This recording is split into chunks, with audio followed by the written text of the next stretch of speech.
Colin. Never again.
Honorable members, we will now observe a moment of silence, prayer, or meditation. Thank you. We may be seated.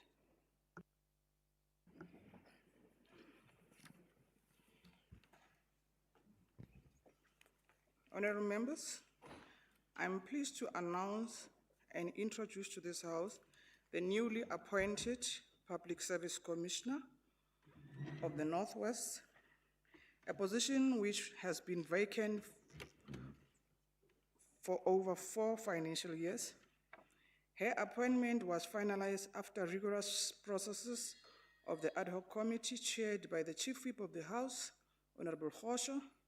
It's worth mentioning that the new Northwest Public Service Commissioner was introduced to the Rules Committee and to the members of the ad hoc committee last week. Advocate Nelsie Puti, we have invited her so that those who don't know her could see her. May you rise so that the House can see you, Advocate. Thank you very much. Congratulations, Advocate Siputi. We hope that you will serve the province and the country at large with honor and dignity as you promote good governance, accountability, and high standard of professional ethics across the public service. Thank you very much. Thank you so much. Honorable members, let me also take this opportunity to sincerely appreciate the sterling work done by the ad hoc committee under the leadership of the Chief Whip of the House, Honorable Kagiso, in ensuring that The whole process was fair and transparent. I know the challenges that you went through, but finally the product is what we have all agreed upon. I acknowledge all parties presented in this legislature that participated in the process for cooperation, working together, and ultimately reaching a collective decision. Thank you very much, honorable members. Secretary, may you read the next order? Order number 2, minutes of the previous sittings. 2.1, minutes of the 3rd March 2026. 2.2, minutes of the 10th March 2026. 2.3, minutes of the 12th March 2026. Thank you very much, Secretariat. Honorable members, I put before this House the minutes of the 3rd March 2026 for adoption. Does the House adopt the minute? Yes. Thank you very much. Honorable members, I put before this House the minutes of the 10th of March 2026 for adoption by the House. Does the House adopt this minute? Yes. Did all members got the minute on time? Yes. Thank you. Honorable members, I also put before this House the minute for the 12th March 2026 for adoption. Does the House adopt the minute? Yes. Thank you very much. Honorable members, all set of minutes are duly adopted. Secretary, may you read the next order? Order number 3, motions as per Rule 101. 3.1, motions without notice as per Rule 106. 3.2, notice of motion as per Rule 107. Honorable members, before I take hands, I have been informed by the whippery that the chairperson of ad hoc committee on allegations by Mayor of Naledi, Honorable Councillor Group, has requested to make a motion on the extension of the time frame of the ad hoc committee. The Chief Whip of the House will table this motion on behalf of the chairperson. Honorable Khosho.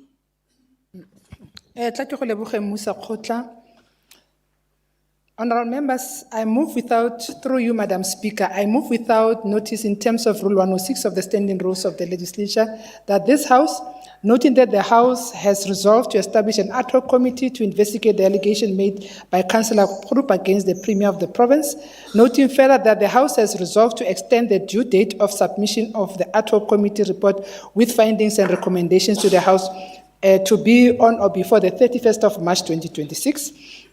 Noting further that the ad hoc committee is at the stage of considering its report and should await comments from the implicated parties and observe the prescribed timeframes, which is 5 days, and therefore will not be able to conclude its report and submit it by the 31st of March 2026. I therefore, on behalf of the chairperson of the ad hoc committee, move that this House must resolve as follows, and that to resolve that the life of the ad hoc committee and the time frames within which the ad hoc committee must submit the report be extended to the 31st of May 2026. I so move, Madam Speaker. Thank you, Honorable Chief Whip. Does the House adopt this motion? Thank you very much. Now I will go to taking hands in making sure that you table your motion without notice. I will take hands now.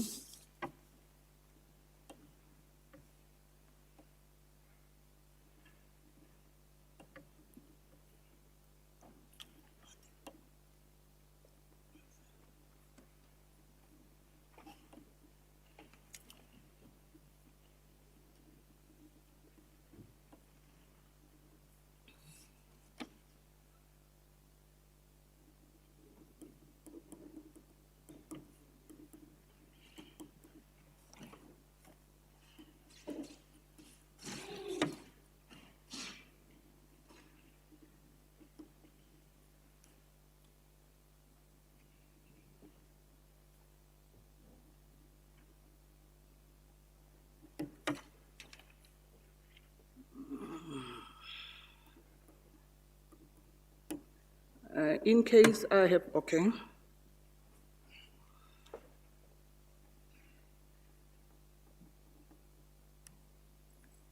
In case I've forgotten or I didn't see you, I will duly give you an opportunity once we are done. Honorable Mukua.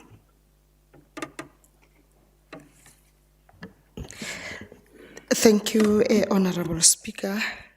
I rise on behalf of the African National Congress to table a motion without notice, welcoming the official launch of the hashtag Matlakalaki Zaga campaign by the Department of Economic Development, Environment, Conservation and Tourism. The initiative aimed at mobilizing communities, municipalities, environmental partners and academic institutions to work together in improving waste management and promoting environmental sustainability was launched under the theme Clean Today, Green Tomorrow, Our Road to COP30. The campaign highlights how community-led clean-up initiatives, recycling programs, and responsible waste management can contribute meaningfully to the goals of the Paris Agreement. The hashtag Matlakalaki Zaga campaign also aims at promoting community-led climate actions by encouraging waste separations at source, reducing illegal dumping, restoring the dignity of towns and villages, and unlocking the economic value of recycled material. Municipalities will be allocated spots whereby sorted refuse will be collected and allocated for recycling purposes. The ANC firmly believes that recycling of waste offers crucial environmental, economic, and social benefits by conserving natural resources, reducing pollution, and saving energy. We commend the department's effort together with municipalities to minimize landfill waste, lower greenhouse gas emissions, and create jobs opportunities whilst supporting sustainable circular economy. I so move. Thank you very much, Speaker. Thank you, Honorable MEC. Honorable Van Heestien. Thank you, Madam Speaker. Apologies, I was just busy signing the attendance register real quick. Honourable Speaker, today I would like to acknowledge an incredible achievement thanks to the Miss Naledi organisation.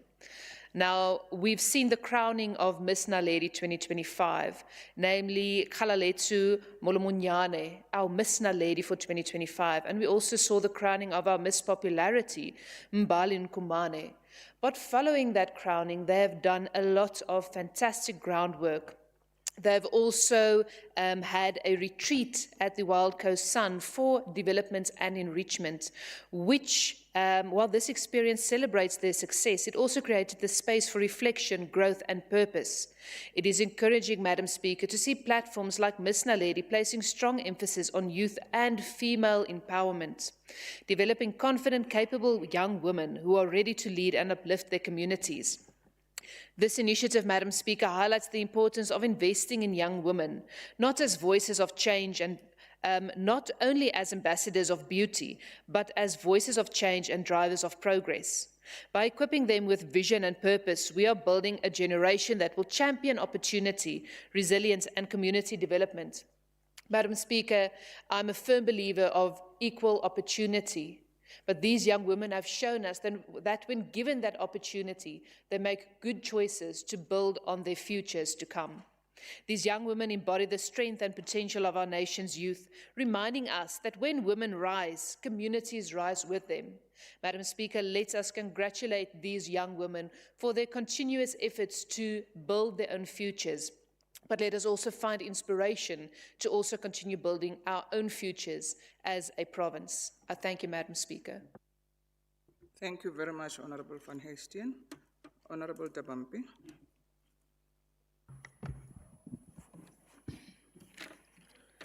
No, thank you very much, Speaker. Sorry, Honorable Dabampi. Honorable Chief Whip.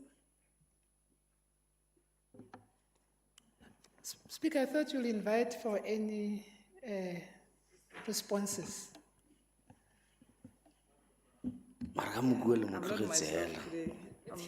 My apology. You are correct. It's okay.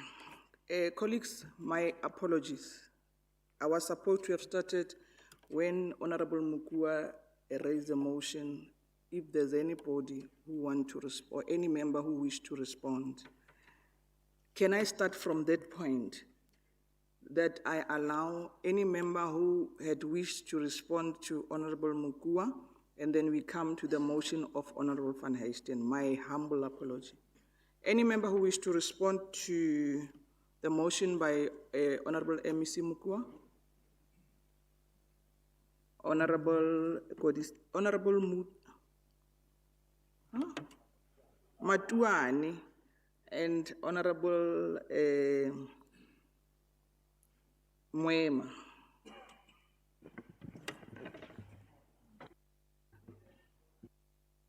No, thank you very much, Honorable Speaker.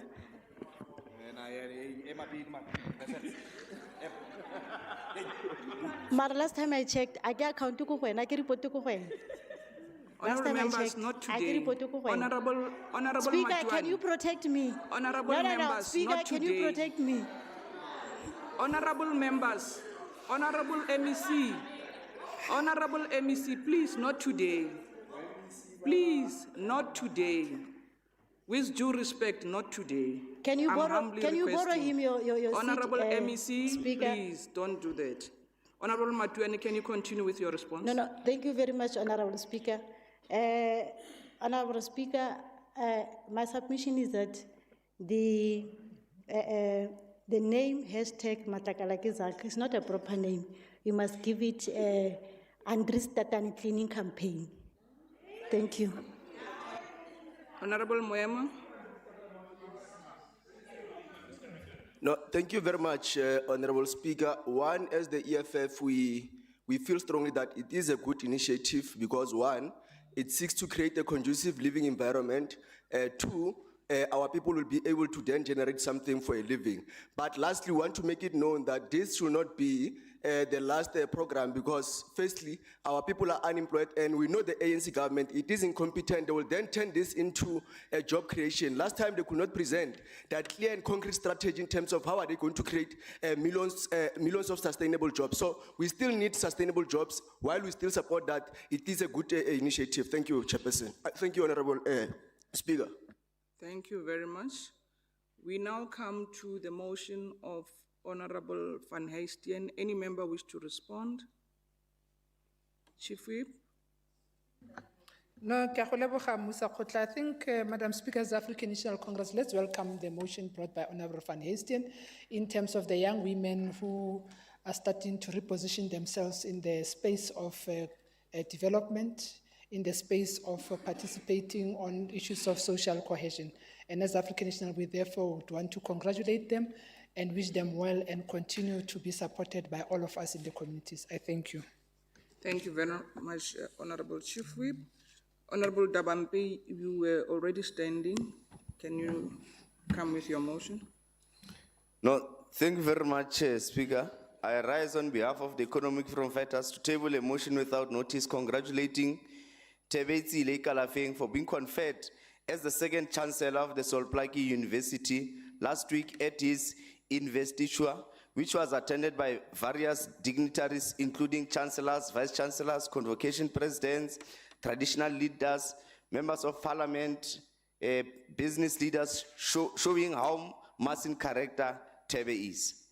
Chancellor Ikalafeng is often referred to as Mr. Brand or the African Brand Authority due to his immense contribution in the fields of marketing and branding, wherein he is known as the leading advocate for a brand-led African renaissance. He is also recognized as a founder and chairman of Brand Africa, founder and chairman of Brand Leadership Group, and founder of the African Brand Leadership Academy, amongst other accomplishments, including the publishing of award-winning books such as The Traveler and the latest one, Rooted and Rising, reclaiming our culture and redefining our global influence.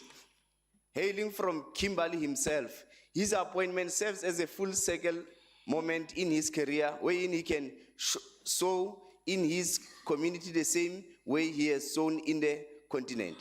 Tebe has been recognized for his stellar work with the biggest institution in Africa and the fastest growing institution, the University of the Land, UNISA, having conferred to him an honorary doctorate in recognition for his contributions. He is an illustrious alumni of learning in service to humanity. Amaruri, Tebe Itzile, the shield has returned. And as the economic freedom fighters, we wish to join communities of Kimberley, of Northern Cape, of South Africa and Africa in celebrating the appointment of this trailblazer, whose accomplishment speaks volumes about his leadership, his capability, and his character as Chancellor of the institution that lives to honor the legacy of Solomon Tegisho Plaji. We wish him great success in his steering of this significant institution. And Speaker, we encourage all people to be like Tebe and register to vote, and particularly register to vote for the economic freedom fighters. I thank you. Any member who wish to respond? Honorable Makgakane.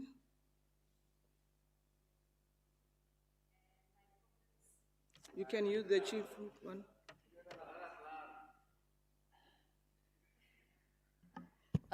Thank you very much, Honorable Speaker. As the African National Congress, we wish to also congratulate that Dr. Tebe Ikalafeng for actually being afforded this beautiful chance.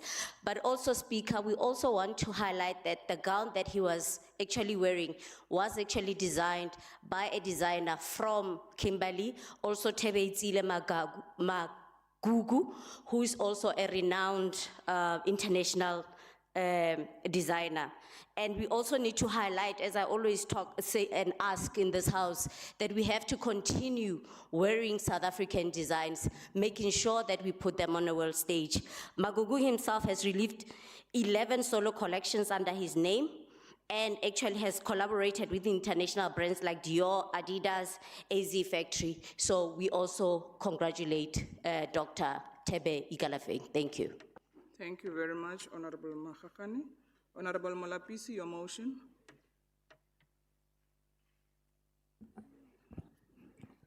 Thank you very much, Speaker, and good morning to yourself. I rise on behalf of the ANC to move a motion without notice, mourning the passing of a veteran anti-apartheid activist, journalist, and educator, Terry Bell, who passed away at the age of 84. We in the ANC, we extend our heartfelt condolences to his family, friends, and comrades across South Africa and in the international progressive movement. His passing marks the loss of a principled voice whose life was dedicated to the pursuit of justice, equality, and human dignity. Terry Bell, Honorable Speaker, belonged to a generation of activists who understood that the struggle against apartheid required courage, sacrifices, and international solidarity. His years in exile, including his work in Zambia, the United Kingdom, and New Zealand, as well as his contribution to the development of education, SOMAFCO in Tanzania. SOMAFCO, Honorable Dabambi, it's a Solomon Mahlangu Freedom of College, which has produced many of our leaders in the province. This development, Honorable Speaker, reflects a life committed not only to opposing injustice, but to building the foundation of a democratic future. His work as a journalist and commentator continued to challenge inequality, amplify the voices of the working people, and promote progressive internationalism.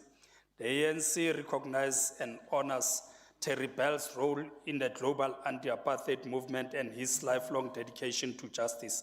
His legacy reminds us that the struggle for a more equal and humane society did not end in 1994, but continues in the new form.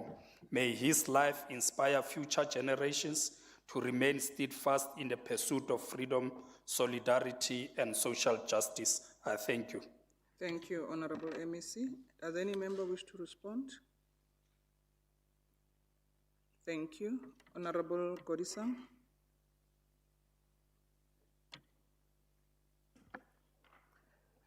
Ke a leboga Mmusa Kgotla, Honorable Speaker. I rise on behalf of Action SA in the Northwest Province to table a motion without notice that this House notes with serious concern the recent incident at Mokgosi Primary School in the Northwest, where a grade 1 learner reportedly fell into an open pit toilet during ongoing infrastructure renovations. Further, note that the hazardous open inlets and that the construction area was not properly secured. Acknowledges that this incident forms part of a broader ongoing crisis of unsafe sanitation infrastructure in public schools, which continues to place the lives and dignity of learners at risk. Recognizes that despite commitment to eradicate pit toilets, progress has been slow, with poor constructor management, weak oversight, and lack of accountability contributing to delays and dangerous conditions.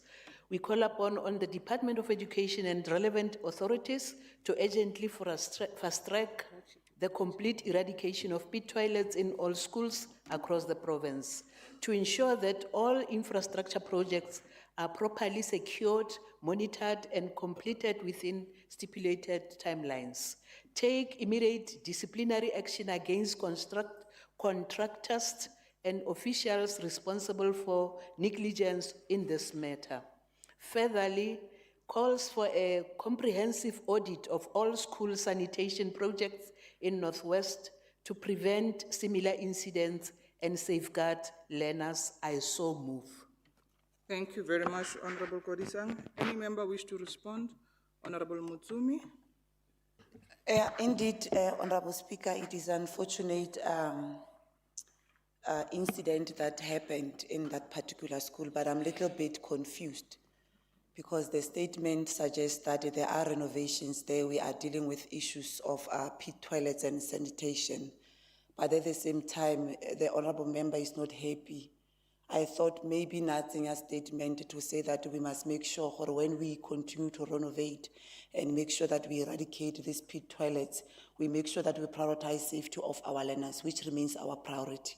But I'm a little bit confused now. I don't know what to respond to because we acknowledge that renovations are there, are being done. At the same time, there's no progress. So I'm a little bit, if you can be clarified. But as the Department of Education, we remain committed. Safety of our learners, together with our educators, remains our priority. We are definitely going to do our investigations because protocols dictates that when it comes to any project or any renovation, safety must be prioritized for our learners, especially those who are in primary school. But I'm happy that is acknowledging we are continue to better the lives of our people, of making sure renovations are being done in our schools. Thank you very much, Chair. Thank you very much. Honorable Mwem, your motion. Thank you very much, Honorable Speaker. I rise on behalf of the Economic Freedom Fighters to congratulate fighter Elihle Mjigwa, a researcher of the Economic Freedom Fighters in the Northwest Provincial Legislature, who graduated last week Tuesday on the 24th of March 2026, obtaining postgraduate diploma in management with distinction at the Northwest University Potchefstroom campus. This achievement is not only a personal victory, but a demonstration of the revolutionary principle that education remains a powerful weapon in the struggle for economic freedom. Honorable Speaker, Fighter Mjigwa has distinguished himself as a committed activist who previously served as a leader of the EFF Students' Command at the Northwest University Potchefstroom campus, where he championed the interest of students, particularly poor and black working class majority students who continue to face financial exclusion and institutional barriers in higher education. His leadership was not for comfort or recognition, but for the advancement of free, decolonized, and quality education for all. It is also important to recognize that his journey was not without obstacles. At some point, he faced disciplinary processes which were intended to silence his activism and discourage his militant defense of students. However, like many fighters in the EFF, he did not retreat. Instead, he remained resolute, defended his principles, and continued with the academic commitments. Today, his graduation stands as proof that no intimidation can defeat a determined revolutionary. Honorable Speaker, this achievement sends a powerful message to young people across our province and the country at large that it is possible to be an activist and still excel academically. It confirms the correctness of the historic slogan of the student movement that says, "We must strike and pass at the same time." This slogan, Honorable Speaker, means that the struggle for justice and academic success must go hand in hand, because as the student of Robert Mangaliso Sobukwe, we believe that education means service to Africa.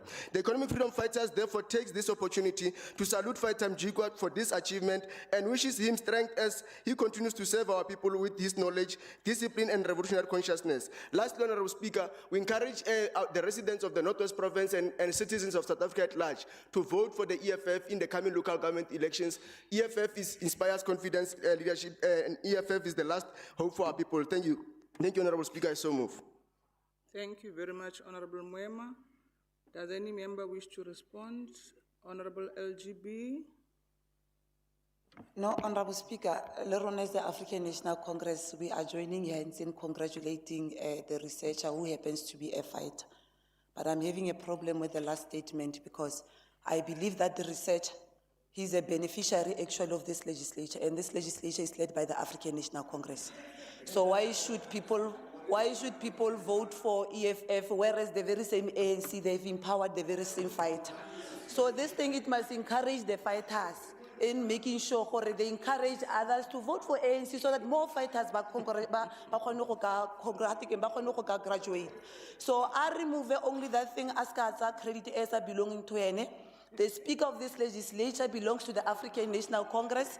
That bursary, the legislature comes from the African National Congress. So our people out there, Order, Speaker. Order, Speaker. empower the fighters. So more fighters can graduate. Would appreciate that. Order, Speaker. Honorable MEC, there is order. Order, Speaker. Honorable Mwema. No, thank you very much. It will be quite incorrect for us to sit here and allow the MEC misleading the public. One, Fighter Mjigwa is not employed by the legislature. He's employed by the EFF in the legislature. That's why we made it clear that Honorable he is Speaker, the researcher of the EFF in the Northwest Provincial Legislature. So it's incorrect. It can't be correct. On the point of order. So she's confused, like she said earlier. He's earning money from the legislature. She's permanently confused. He's a beneficiary. He's a beneficiary. Honorable I don't know MEC. about attention, especially our Honorable MEC. tradition. Honorable When MEC. our tradition, Honorable MEC. we press. When not we press that, Are you done, honorable members? Are you done? Honorable members, I've pleaded with you, not today. Please, not today. Please, Honorable MEC, not today. Speaker, ska ba dumella mowa kwa paseka, ska ba dumella go ba o tshasa dilo tseno. Honorable Dial, your motion. Honorable Dial, your motion. Honorable MEC.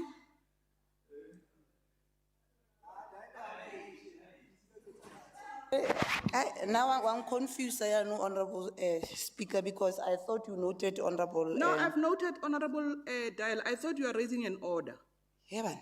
I'm busy today, must Honorable Dial is not part of this Speaker, legislation. Honorable When Speaker, I was I withdraw calling your from the name, motions. Honorable I withdraw Dial, my wait. motion, Speaker. Oh, wait, hey. Honorable MEC, when I was calling your name, I was calling you to order. I then recognized Honorable Dial. Your turn will come. I was not saying your motion. Honorable Dial, your motion. No, thank you, Speaker. Nekereki withdraw motion. Okay. Honorable LGB, you can come in with your motion then.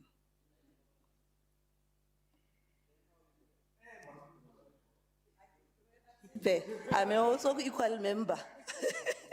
I'm also equal member of this legislation. Unfortunately, I've got all rights, Lynn. Honorable Speaker, I rise on behalf of the African National Congress to commend the South African Police Service in the Northwest Province for its vigilance and dedication of its members following the arrest of a suspect in Vryburg for position for dealing in drugs. The suspect was apprehended during routine crime prevention patrols, where members conducted a stop and search operation that led to the discovery of the drugs in his possession. Further investigation resulted in additional drugs being confiscated at the suspect residence, including a substantial quantity of main drugs tablets and crystal meth with estimated street value of over 50,000. The successful operation demonstrates the continued commitment of law enforcement officers in combating drugs-related crime and protecting communities from the harmful effects of substance abuse. The African National Congress further commend the members of the South African Police Service for their professionalism and dedication in ensuring the safety of our communities. We appeal to our communities to work with police to strengthen partnership for effective policing to end our communities of the scourge of substance and drugs destroying our youth. As I move, Honorable Speaker. Thank you very much, LGB. Does any member wish to respond? Honorable Sonakile. No, thank you very much, Speaker. Let the DA also join in congratulating SAPS for the sterling job that they have done in arresting that gentleman. I think what the MEC forgot to mention in her motion is the fact that it was also discovered that the person who has been selling drugs that has been arrested is a member of the ANC in good standing. So it shows that the quality of people that are within the ANC is a problem as well. So I don't know why the MEC omitted that part, but we do support the job that SAPS has done. Thank you. Thank you very much. Honorable Tsulo, your motion.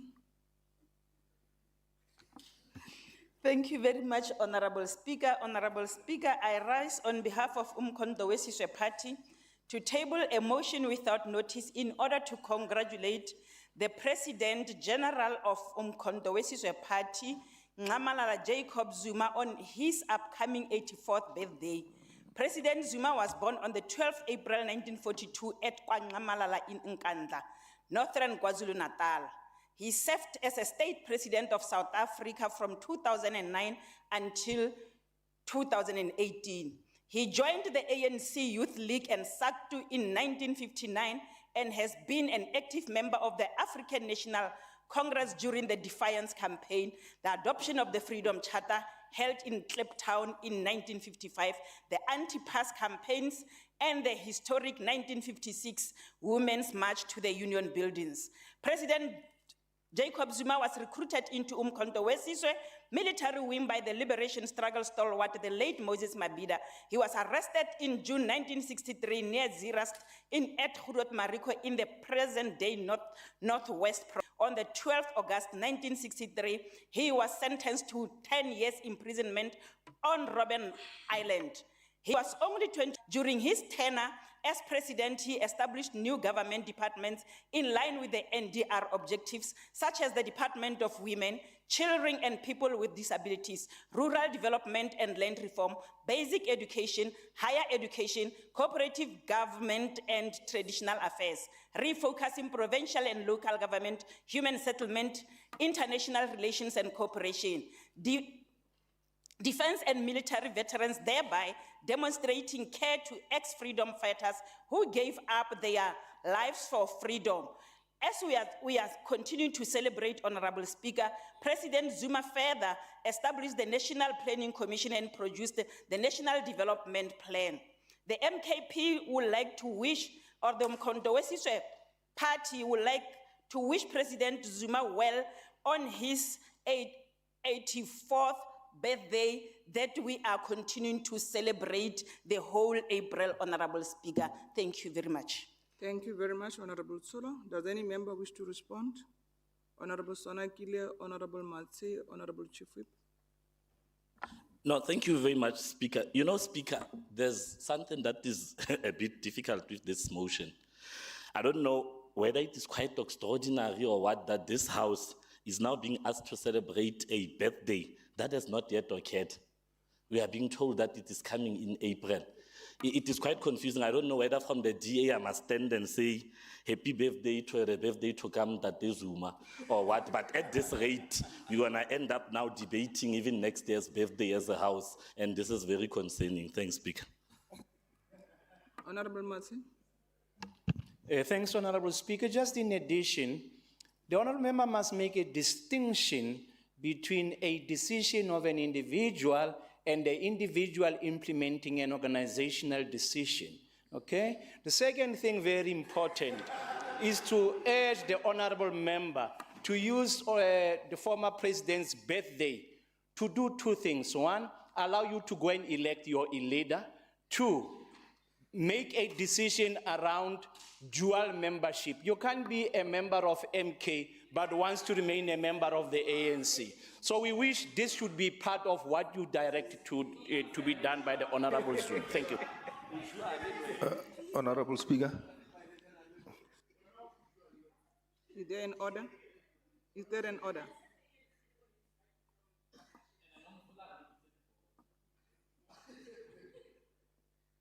Honorable Chief Whip. Honorable Chief Whip. Thank you very much, Madam Speaker. I was just wondering whether it's an April Fool in advance or what with this motion, because today is the 31st of March, tomorrow is the 1st of April. And I want to concur with what the DA has put before the House, that we're now starting to celebrate birthdays in advance, which is quite quirky, very, very, I don't know, sophistication of the MKP to express its positioning within this legislature. Unfortunately, I want to say that I support the DA, and this motion can fall off. Thank you. Honorable Sonakile, your motion.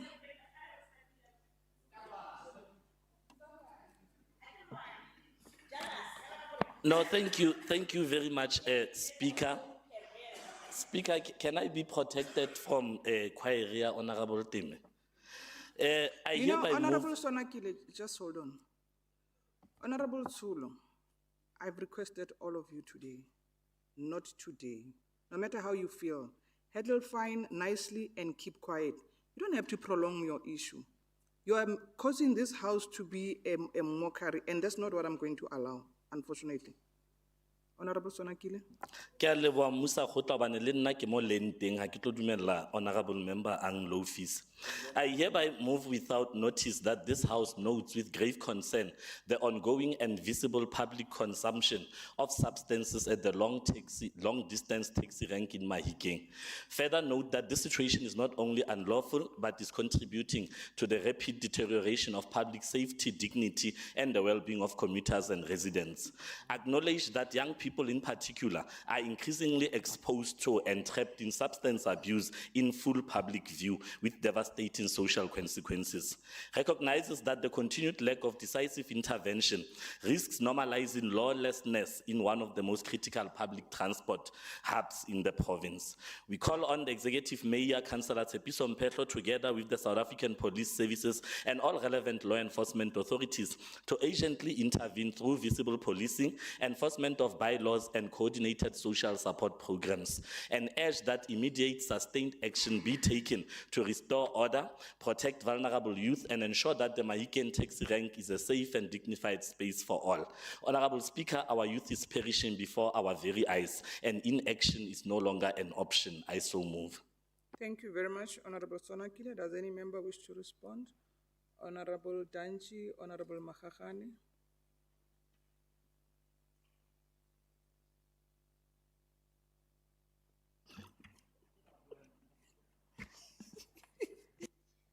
Thank you very much, Madam Speaker. Nekri ke dumellane le Ntate Sonakile. Bonnete ke gore kgetsi ya tsie e kgona ka go tshwaraganelwa. This thing ya substance abuse, it contributes a lot also on gender-based violence. Ke mafatlha mawelana. So we just want to make a call from the Department of Social Development's view that working together we can do more in fighting this case, because it's not only the problem of Mahikeng municipality, even all of us as members of this house, we must continue to work together and join all the campaigns by the department and the office of the Premier to ensure that we safeguard the future of our children. Enkosi. Thank you, MEC. Honorable Makakane. Thank you very much, Honorable Sonakile, Honorable Danchi. And we also concur that we need urgent assistance in terms of infrastructure to upgrade the infrastructure of the Mahikeng long distance in the local taxi rank, to ensure that the current surge of drugs and the chaos that you get at the taxi rank, the crime rates there, you can't go there without the fear of being mugged. And also the infrastructure, because there is water everywhere, wherever you step, wherever you are there. And we'd like to also thank Tolamo Lubilo, who actually brought this to our attention and requested that if we really want to see the future of this country, the future of this town, the future of this capital, we need to act now together as the government and all facets of government. Thank you. Thank you very much, Honorable Makakane. If you can take your motion. Thank you, Honorable Speaker. I rise on the behalf of the African National Congress to commend the South African Police Services in the Bojanala district for their continued record of strong operational successes. In their strive to fight crime the police in Bojana launched a well-coordinated crime-fighting operations conducted between the 22nd and the 29th of March across Rustenburg, Koster, Buitekong, Phokeng, Tlhabane, Dwarsberg, and Swartregens policing areas. The operations resulted in multiple arrests for serious and priority crimes, including for 3 murders, unlawful possession of firearms and ammunition, assault GBH 1 for bribery. Sexual offenses were 13. Contravention of the Immigration Act were 19. Public drinking, 28. Public indecency 3. Theft-related crimes. Police also recorded arrests for drug-related crimes, an additional 12. Drunken driving, 10. Liquor-related offenses, 15. Possession of suspected stolen property, 1. Trespassing, 2. Possession of housebreaking implements, 1. Contravention of the Road Traffic Act, 1. Offenses in terms of Animal Identification Act, 2. The roadblock operations also contributed to the overall success, with 371 vehicles stopped, 39 warrants of arrest executed, 3 vehicles impounded, traffic fines to the value of 36,850 issued. The African National Congress commends all SAPS members and stakeholders involved in the operation. They should sustain the momentum and intensify the fight against crime in order to create safer communities for all. I thank you. Thank you, Honorable Makakane. Does any member wish to respond? Honorable Mwema. No, thank you very much, Honorable Speaker. As the EFF, we join Honorable Makakane in commending the good work done by the men in blue by combating and attempting to also prevent crime in our communities. Their hard work is really commendable. However, we must make it known that under the ANC government, the same men in blue, they remain understaffed with a shortage of vehicles, with shortage of fuel, shortage of uniform. The prison cells or the holding cells, they remain overpopulated with no food, and also with possibilities that at any point, the same people they apprehended, they can at any point escape those prison cells because of this ruling party. So their work is well commended. However, we are saying the ANC government is failing them to can do even much better than they are doing currently. Thank you, Honorable Speaker. Honorable Babuile, your motion. Thank you very much, Honorable Speaker. I rise on behalf of the Economic Freedom Fighters to table a motion without notice in sending our heartfelt condolences to the family, friends, and fighters of the former member of this provincial legislature, Honorable Tlhaba. Honorable Tlhaba joined politics in the 90s by joining the ANC, and after a question was asked in 2013 on what is to be done on a basis of the situation that the country is facing, he joined the EFF as one of those who is a founding member of the EFF. Honorable Tlhaba was elected as a provincial command team of the EFF. He served also as a member of the Northwest Provincial Legislature from 2019 to 2024. He was affectionately known as Karakar in this house. He was known for holding this executive accountable. And Honorable Speaker, he was very known of liking the Honorable former Speaker of this legislature.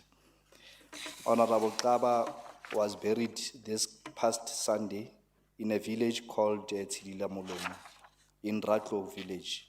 As we continue to encourage our people to register to vote, may Honorable Kaba's soul rest in peace. Thank you. Thank you, Honorable Babuile. Any member wish to respond? Honorable Danji, Honorable Sonakile. Thank you, Madam Speaker. As the African National Congress fighters, we are with you in these trying times. Honorable Kaba was a good fighter and a good member of this legislature. He was well behaved. How we wish that members of the EFF can take from him and learn a lot from him, honorable members, but indeed we are with you. May his soul rest in peace and rise in glory, my crush. Enkosi. Thank you. Honorable Sonakile. No, thank you, Speaker. Let me join in that motion and send our condolences as the DA to the Kaba family, the EFF colleagues, and all close people who were close to the late former member. Indeed, the EFF has lost a very courageous and hardworking member. One got the chance to really work with Ntate Kaba in the committees, and he was one of those members that was always free-spirited. There's a particular joke. He always found humor in the tough situations that we'll find ourselves in. I remember at one point we were in Moses Kotane, and I really Moses Kotane, the issue ya gore some of the members of the ANC based into the meeting waron.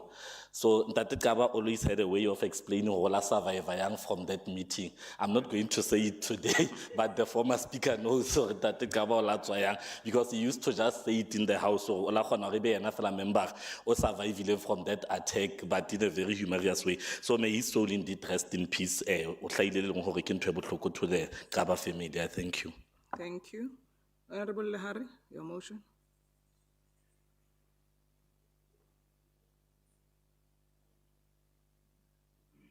Honorable Lehari, your motion.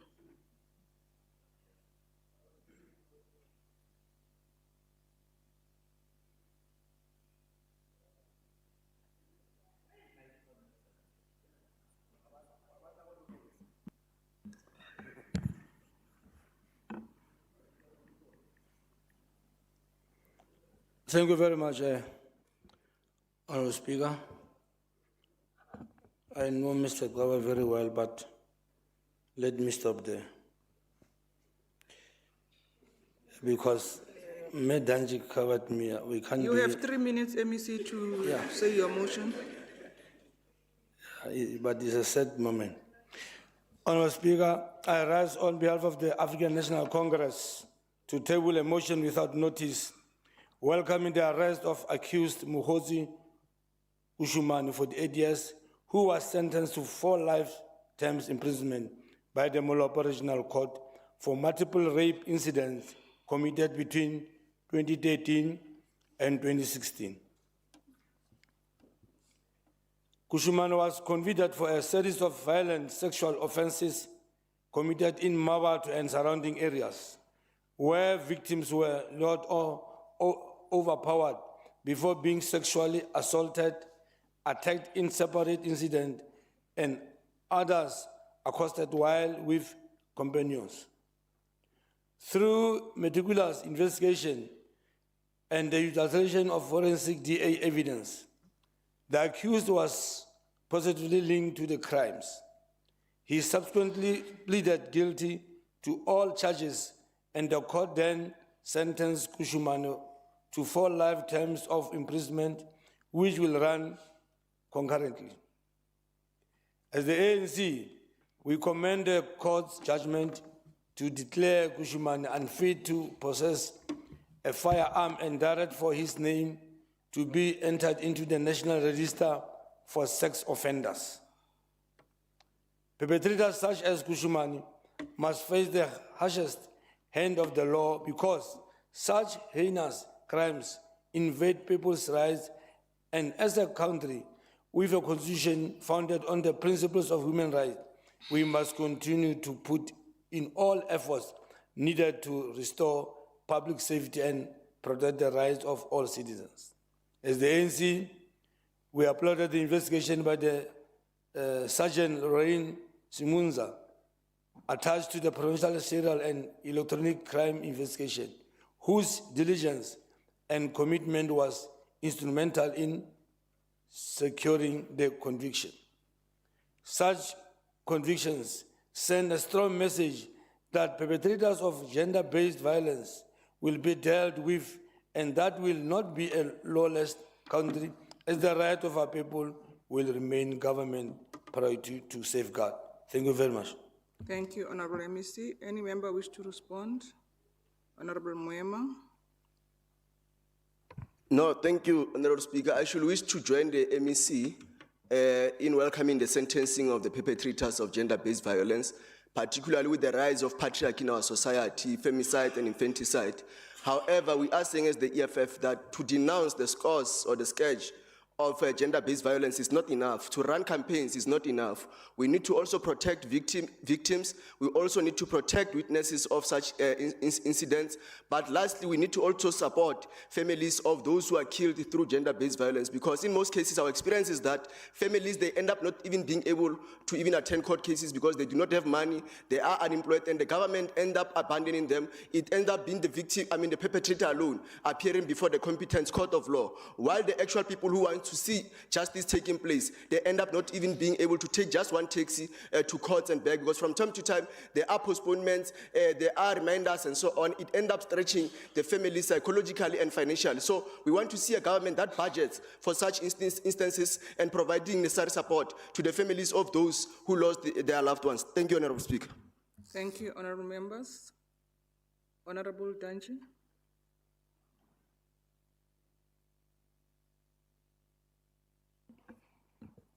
Thank you very much, Madam Speaker. In concurring with Ntatele Hari and Honorable Moema, it must be noted, however, that the government has done a lot in making sure that the gender-based violence issues are being taken serious and are being taken care of. Parliament of South Africa in 2024 have passed almost over 4 laws to protect the perpetrators. The president, towards the end of 2025, he established an inter-ministerial task team to just focus on the issues of gender-based violence. Again, towards the end of last year, the president have declared gender-based violence as a national disaster. So working together, we can do more. Vote ANC as we fight this monster. Thank you very much, MEC. Is there any member that I mistakenly didn't see? Honorable Danji, your motion. Is it Honorable Danji only I didn't see? Your motion. Thank you very much, Madam Speaker. I was like, you have forgotten me because Ntatele Hari came way No, far. I indicated that I might have not recognized other hand. I'll recognize them. Okay. Yes. Madam Speaker, I rise on behalf of the African National Congress to table a motion without notice congratulating a young female physician for becoming the very first female cardiothoracic surgeon of the African descent. Born from the rural areas of Idujwa in the Eastern Cape and raised in the small village of Wonderkop in the Northwest, where she headed the cattle as a young girl, Dr. Lindiwe Sidlali has broken the patriarchal glass ceiling in the complex medical field, which involves surgical treatment of conditions such as the heart and lungs diseases. An alumnus of the prestigious Nelson Mandela Fidel Castro Medical Training Program, Dr. Sidlali studied and graduated with medical degree in Cuba and completed her fellowship in surgery at Inkosi Albert Lutuli Central Hospital in the province of KwaZulu-Natal. The young daughter of the soil becomes a trailblazer in a specialized field of medicine, which is predominantly male.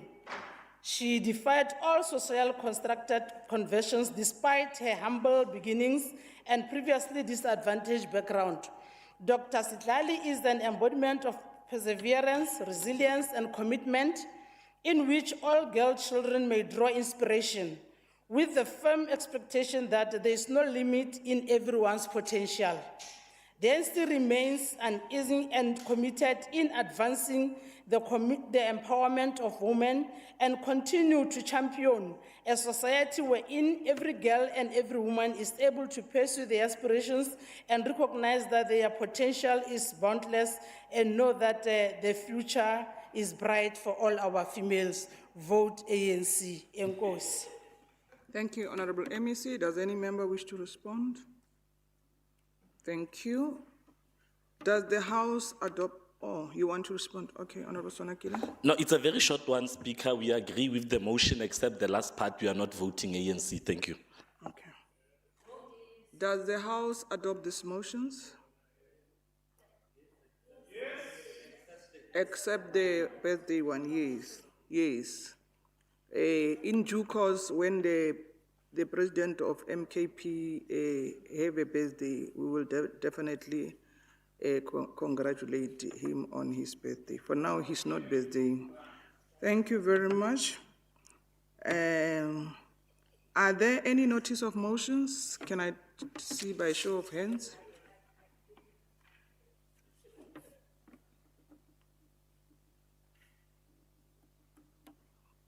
Honorable Moema, Honorable Chief Whip. Honorable MEC, please don't do that. Honorable Moema and then Honorable Chief Whip. COC, is your hand up? Okay. And notice of motions. No, thank you very much, Honorable Speaker. I rise in terms of Rule 107 to table a notice of motion that in the next House sitting, the House must debate the continued paralysis of George Dickmont Siwa Airport. Thank you, Speaker.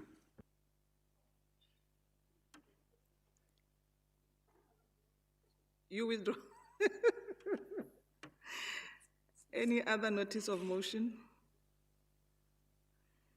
The notice of motion will be put on the order paper for debate as per the legislature program. Secretary, may you read the next order? Order number 4, statements. 4.1, statements by members as per Rule 130. 4.2, executive statements as per Rule 130A. Thank you. Does any member wish to make a statement in terms of Rule 130? Can I see by show of hands?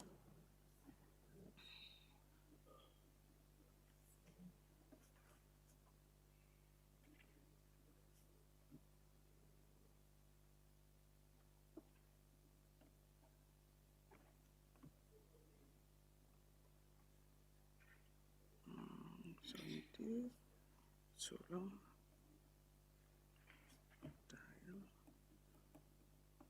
You will come at the executive statement. For now, is members.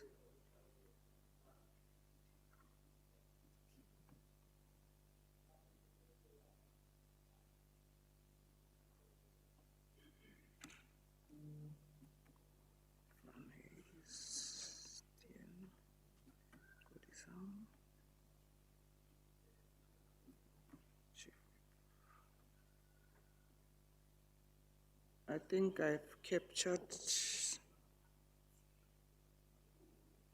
Honorable Sonakide, your hand was up. I've captured it. Yes, I've captured. Yeah. If there's any mistakes, I will definitely correct it. But I think I've captured, yes. COC, I've captured you. Honorable Butze, your statement. Thank you very much, Honorable Speaker. Honorable Speaker, I rise on behalf of the economic freedom fighters to express a serious concern about the unjust termination of scholar transport services in January 2026 for learners attending Morato High School in Makapanstad within the Moretele local municipality. This decision has negatively affected close to 200 learners who now struggle daily to access education, a basic constitutional right that the government is failing to protect. Since the termination of this transport, parents, many of whom are already struggling under difficult economic conditions, are now forced to use their own limited financial resources to ensure that their children get to school. This has become an unbearable financial burden on the working class and the poor family who are already battling to rise cost of living, unemployment and poverty. Education should liberate our people from poverty, not deepen their suffering through carelessness. Honorable Speaker, the Department of Education has attempted to shift the blame onto parents by claiming that they choose to enroll their children in schools that are far from their home. This explanation is not only insensitive, but also dishonest. The real issue is that many schools are severely overcrowded, under-resourced, and unable to accommodate all learners within their communities. Parents do not send their children far away by choice, but out of necessity, because there are simple not enough schools to accommodate the growing number of learners in Makapanstad and the surrounding areas. The EFF maintained that this situation exposes the continual failure of the provincial government to invest in building new schools, expanding existing infrastructure, and properly planning for learners' placement. It is unacceptable that in 2026, learners must still travel long distance because the government has failed to build adequate educational facilities in their community. Honorable Speaker, we therefore call on the Northwest Department of Education, Department of Community Safety and Transport Management, and Department of Education to urgently reinstate the scholar transport for the affected learners of Morato High School.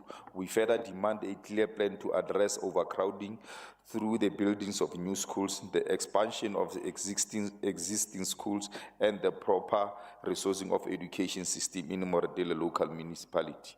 The EFF will continue to fight for the right of the learners, for equal access to education, and for the dignity of the poor family who must never be punished for government failure. Education is not a privilege for the few, it is the right for all, and we will not rest until that right is fully realized. Ke a leboga. Thank you, Honorable Mutwe. Does the Premier or a member of the Executive wish to respond? Does the Premier or member of the Executive wish to respond? Thank you. Honorable COC. Honorable COC, your statement. No, thank you very much, Honorable Speaker. Honorable Speaker, I rise on behalf of African National Congress to table a statement commending the African National Congress and East Tripartite Alliance, SANCO, COSATU, SACP, for making the 30th anniversary of a constitution and the Human Rights Day on the 21st of March 2026, leading the People's March, a nationwide peaceful mass action centered on defending South Africa's nation sovereignty and democratic giant, mobilizing in key hubs like Johannesburg, East London, Cape Town, and the movement sought to reaffirm the citizen agency against foreign interference while standing in the international solidarity with nations facing geopolitical aggression. African National Congress stands moved by the overwhelming seas of green, gold, and black that flooded the streets of Johannesburg, Cape Town, Durban, and every corner of the Republic of South Africa, the nationwide, People's March was thunderous reminder that the pulse of South African democracy beats strong in the hearts of its citizens. And as we commemorate 66th anniversary of Sharpeville Massacre, we do not merely look back in grief, but forward with a renewed sense of duty. 30 years after adopting our democratic constitution, the ANC declared one of voice that South African sovereignty is not for sale, and our democracy gains are not up for negotiations. In an era of a growing global complexity and attempt by external interest to dictate our democracy path, we reaffirm that our foreign policy is rooted in non-alignment of and the pursuit of the multipolar world. We will not be bulled by opportunistic forces or concerned by international actors acting as a proxies for foreign interests. And our loyalty lies solely with the South African people as we continue to engage the world on our own terms, prioritizing the national interest, regional stability, and the total liberation of the African continent. The African National continue to lead charge in cleaning up the municipality, fixing the energy grid, and ensuring the wealth of the land is shared by all who live in it. We will not be distracted by those who wish to see us fail. We will stand firm, we stand independent, and we stand with the people of our country. I thank you, Honorable Speaker. Thank you very much, COC. Does the Premier or any member of the Executive wish to respond? None. Honorable Tsolo.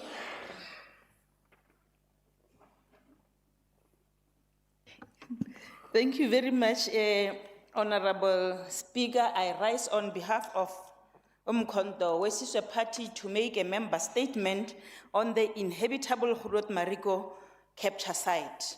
Honorable Speaker, capture sites are heritage and monuments in nature for the people of Northwest and South Africa as a whole.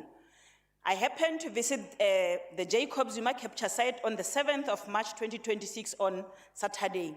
The situation was very and really deplorable, and one cannot keep quiet while taxpayers' money was used, and later on, the same department neglects such historic and valuable sites.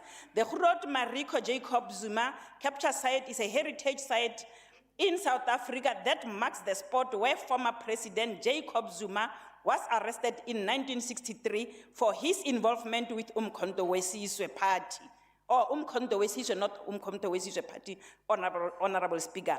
The armed wing of the African National Congress. He was 21 years at the time and on his way to Botswana for military training with 45 other recruits. The site was launched in 2017 as part of the Liberation Heritage Route and features a museum, a statue of President Jacob Zuma, and a cultural village. The idea was, and it is still is, to promote tourism and economic development in the area, while also preserving the history of the anti-apartheid struggle heroes. However, Honorable Speaker, the site has been abandoned and is in despair.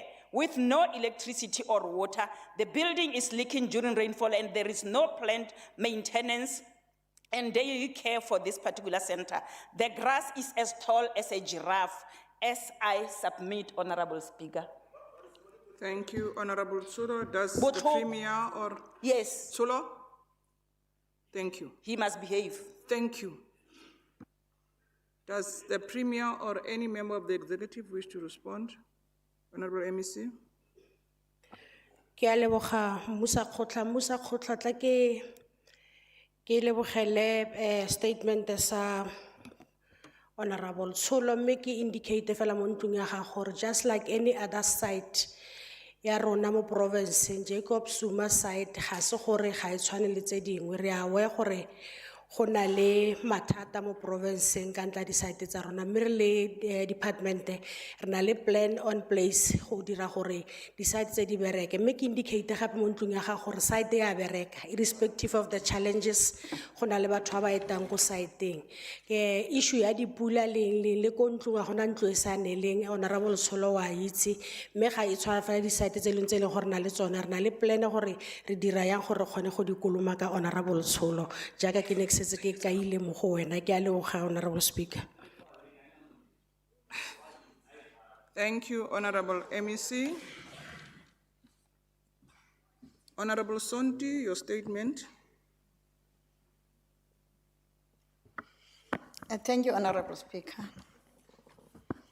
Honorable Speaker, I hereby rise on behalf of the EFF to table a member statement registering our discontentment with the Northwest Provincial Government for embarrassing us once again by obtaining only 3 clean audits in the 2024-2025 financial year and ranking as one of the lowest performing provincial government in the country.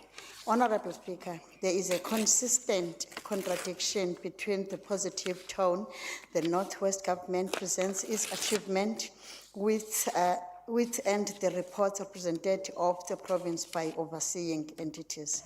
First, it was Stats South Africa with the quarterly labor force survey that constantly exposed that the government did not create all the jobs the Premier says they did.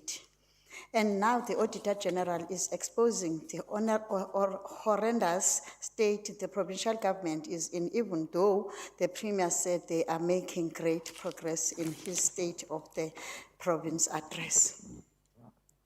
In her presentation last Thursday, 26 March 2026, the Auditor General stated that the Northwest Provincial Government should cause concern as their audit outcomes are not improving and that they are remaining stuck. In simple terms, saying that this provincial government is playful. As the EFF, Honorable Speaker, what we find most baffling is the ease with which even the Premier who is here today lies to our people. Even the MEC of Finance in her budget speech spoke of the great progress the province is making. Which progress is this that the Auditor General is not seeing? Furthermore, the report indicates that Northwest also has a high number of material misstatements, which refers to lies and information that is deliberately withheld in the reporting of the province's finances. If there is anything that these audit outcomes prove, it is that all the claims the EFF has been making about this government's dealings with provincial funds are true, and every defense given to these claims were baseless. We clearly cannot trust the ANC. Therefore, we urge the people of Northwest to register to vote in the upcoming municipal election, either at their nearest IEC branch or on the official IEC website, and stand with the EFF in making meaningful change. Tibonge Somlo. Thank you very much, Honorable Sonti. Does the Premier or any member wish to respond? Premier? No, thank you very much, Honorable Speaker. I don't think we should really debate this matter because facts speaks for themselves in terms of progress.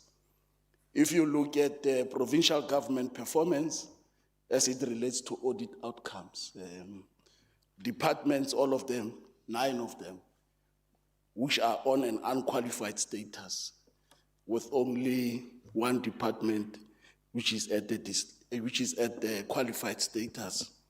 Departments which have maintained and others which have moved to a clean audit. When you go to municipalities, you look municipalities that have moved from disclaimer and they moved to qualified. Therefore, that's significant improvement. That's what we are talking about. And that is as a result of our deliberate interventions that we have made in municipalities and focus in our provincial government. And therefore, we'll continue to be more focused in assisting our municipalities to be where they are expected to be.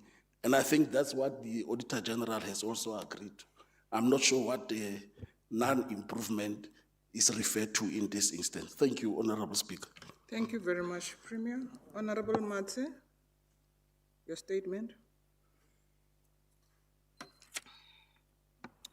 Thank you, Honorable Speaker. I rise on behalf of the African National Congress to table a statement welcoming the provincial government's continued acceleration of health infrastructure delivery across the Northwest. As the ANC, we applaud the completion of several healthcare facilities, as well as additional upgrades that are in the implementation stage. This will ensure improved healthcare provision and offer our people effective, dignified healthcare services. As we continue towards achieving our ANC manifesto commitment to provide universal healthcare, we commend the completion of health facilities in Delareyville, the 3 park home clinics in Sheila, 8 Cake and Mahokwe villages, as well as the bulk pharmacy center. These developments form part of the province's broader strategy to improve access to quality healthcare provision, especially in the underserviced, working class and poverty-stricken communities. The establishment of a dedicated chemotherapy unit at Mahikem Provincial Hospital will offer oncology services which will enhance cancer treatment within the province, reduce patient transport cost, the traveling distance, and ensuring that patients are not far from their families. The expansion of specialized services at Job Shimankana Tabani Hospital that includes urology, the new magnetic resonance imaging unit, MRI, the mammography services, the digital X-rays and C-arm equipment for increased radiology capacity will ensure that our people get the best medical care our health professionals can offer. We believe that urology services extended at Moses Kotani Hospital, maxillofacial services to Brest District Hospital, and ophthalmology services at Tlhabane Community Health Center will guarantee universal health coverage in our lifetime. The ANC commends the current momentum that once again reaffirms our commitment to ensure development and expansion of healthcare infrastructure. I thank you, Honorable Speaker. Thank you very much, Honorable Matse. Does the Premier or any member of the Executive wish to respond? None. Thank you very much. Honorable Van Heestien.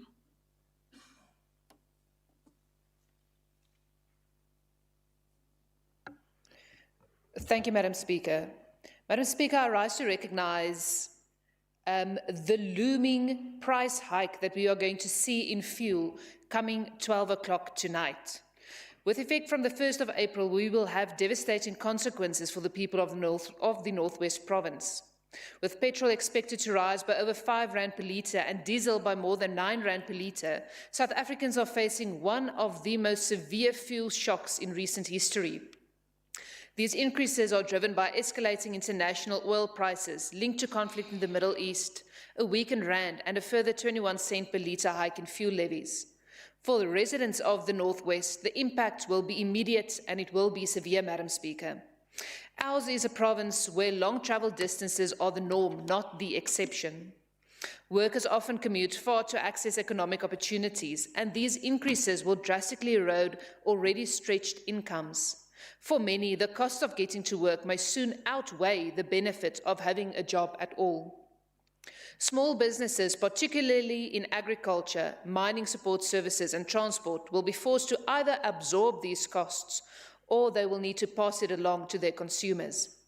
In many cases, this will result in downsizing, job losses, or even closures, further deepening the province's unemployment crisis. Unlike in the Western Cape, where many workers have access to flexible working arrangements or the option to work from home, residents of the Northwest are effectively locked out of these alternatives. The failure by this provincial government to invest in reliable broadband infrastructure and improve network connectivity has left communities digitally excluded and economically vulnerable.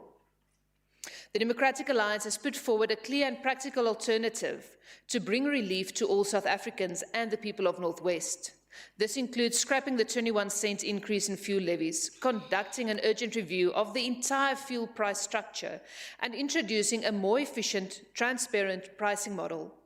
The DA has also called for greater investment in public transport and infrastructure, alongside measures to stabilize the rand and support economic growth. This fuel price, Madam Speaker, is not just about rising costs at the pump when you go to fill up before 12 o'clock tonight. It is about livelihoods, dignity, and opportunity. And it will even see the ANC's one loaf per family approach go to half a loaf per family. South Africans deserve a government that acts, Madam Speaker, decisively to protect jobs and ease the burden on struggling households. South Africans deserve a government that works through good governance. And South Africans deserve a government controlled by the Democratic Alliance to bring forth these opportunities. I thank you, Madam Speaker. Thank you very much, Honourable Van Heestien. Does the Premier or the MEC wish to respond? Honourable Moureng.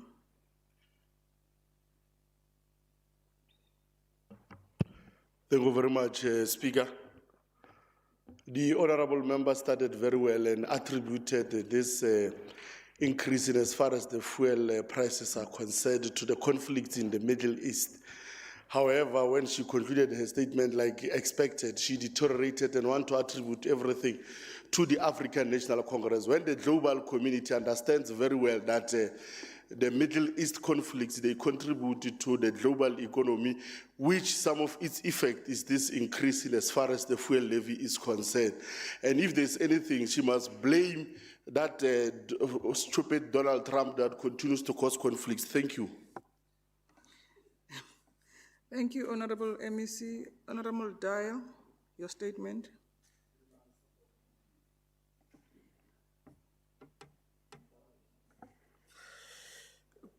Good morning, Honourable Speaker. I rise on behalf of the African National Congress to welcome the declaration and resolution of the United Nations that slave trade and slavery stand amongst the gravest violation of human right in human history.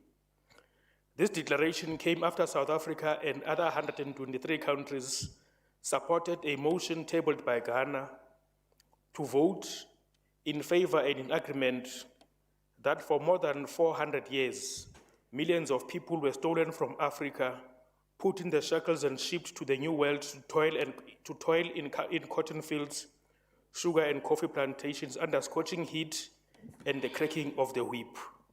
Denied their basic humanity and even their own names, forced to endure generations of exploitation with repercussions that reverberate today, including persistent anti-black racism, discrimination, and that this resolution was the only route to healing and reparative justice. Whereas 3 countries, namely Argentina, Israel, and United States, voted against the declaration, and 52 other countries abstained. The African National Congress condemned the historic slave trade and its modern-day manifestation.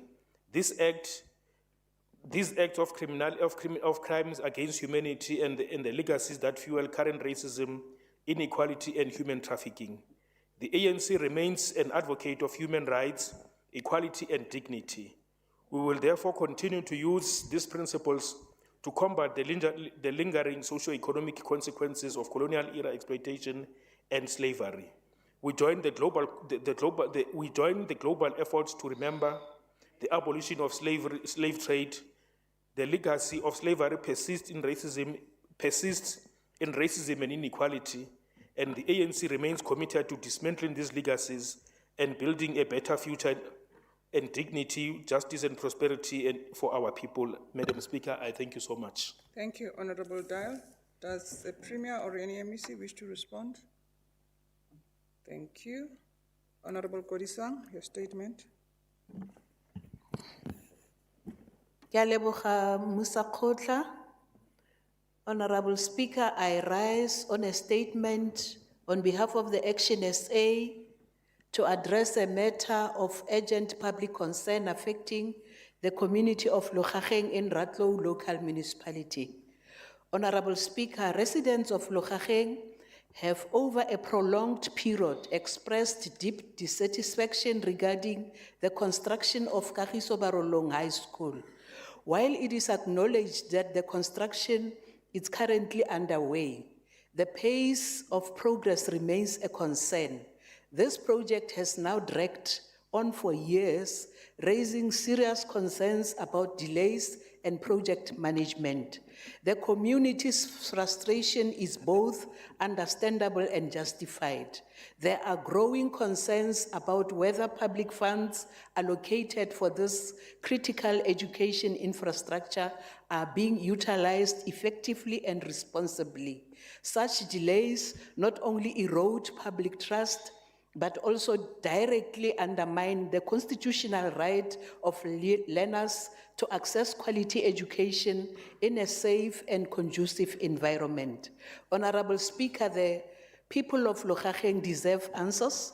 They deserve accountability, and most importantly, learners deserve a school that is completed and functional without further delays. As Action SA, we would like to quell the confusion purported to be prevailing around these issues by calling for transparency, accountability, and consequence management to be upheld at all times. It is therefore critical that the Department of Education in the Northwest acts decisively to address these concerns, restore public confidence, and ensure that this project is completed with urgency. I thank you, Madam Speaker. Thank you, Honorable Kodisang. Does the Premier or any MEC wish to respond? None. Honorable Makgakane, your statement. Thank you, Honorable Speaker. Honorable Speaker, I rise on behalf of the African National Congress to table a statement welcoming the recent launch of the Provincial Growth and Development Strategy, PGDS, by the Northwest Provincial Government. The PGDS is primarily aimed at restructuring and strengthening economic activities in the province to create jobs and fight poverty. This strategy directly aligns with the key pillars outlined by Premier Lazarus Mokgosi, who is correctly affirmed this year as the year of decisive action to fix local government and transform the economy. To realize the full potential of the PGDS, the Premier has anchored our provincial priorities on aggressive service delivery. This means driving our municipality towards clean audit outcomes and rolling out massive infrastructure dignity projects such as the 2.2 billion bulk water supply investments in Madibeng, Ratlow, Mahikeng, and Ramotsirimoilwa. Honorable Speaker, as a province, we must leverage this strategy to radically boost local production. There is no doubt over agriculture being the backbone of our rural economies. By fixing local infrastructure, we are not just paving roads. We're ensuring that our local farmers can get produce to the markets efficiently, even whilst they navigate through the foot and mouth disease outbreak currently. The PGDS provides a framework to process what we grow right here in the province, keeping the value chains and ensuring local growth and local profitability.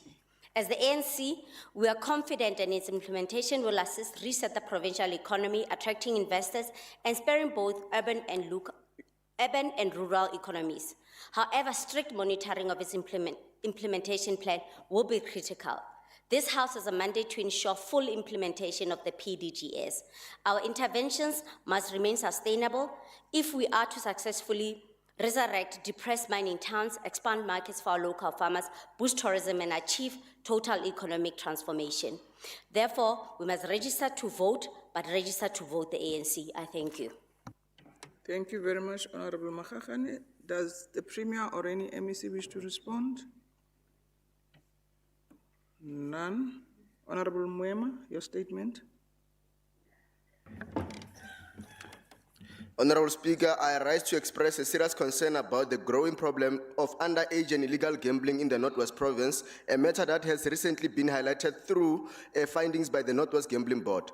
This crisis is not just a moral issue, but a social and economic crisis that is trapping young people in cycles of addiction, debt, and hopelessness, while government response remains inadequate.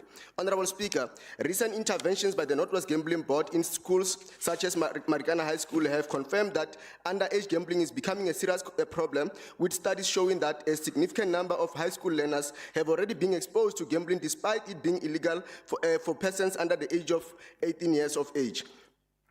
The rapid growth of online betting platforms and illegal gambling operations in communities has made it easier for young people to access gambling, exposing them to addiction, financial distress, and criminal influence at a very young age. The EFF believes that in this situation reflects the deep socio-economic crisis facing our communities. Many young people are not gambling because they are irresponsible, but because they are desperate. They are growing up in communities with high unemployment, poverty, and lack of recreational facilities. Gambling is being wrongly seen as a shortcut out of poverty, when in reality it is pushing many families deeper into financial distress. Honorable Speaker, the EFF further knows that illegal gambling operations continue to operate in many villages and townships of the Northwest Province, undermining regulation and exposing even children to these activities. Reports indicate that illegal gambling is costing the province millions in lost revenue, while also creating unsafe environments with no consumer protections.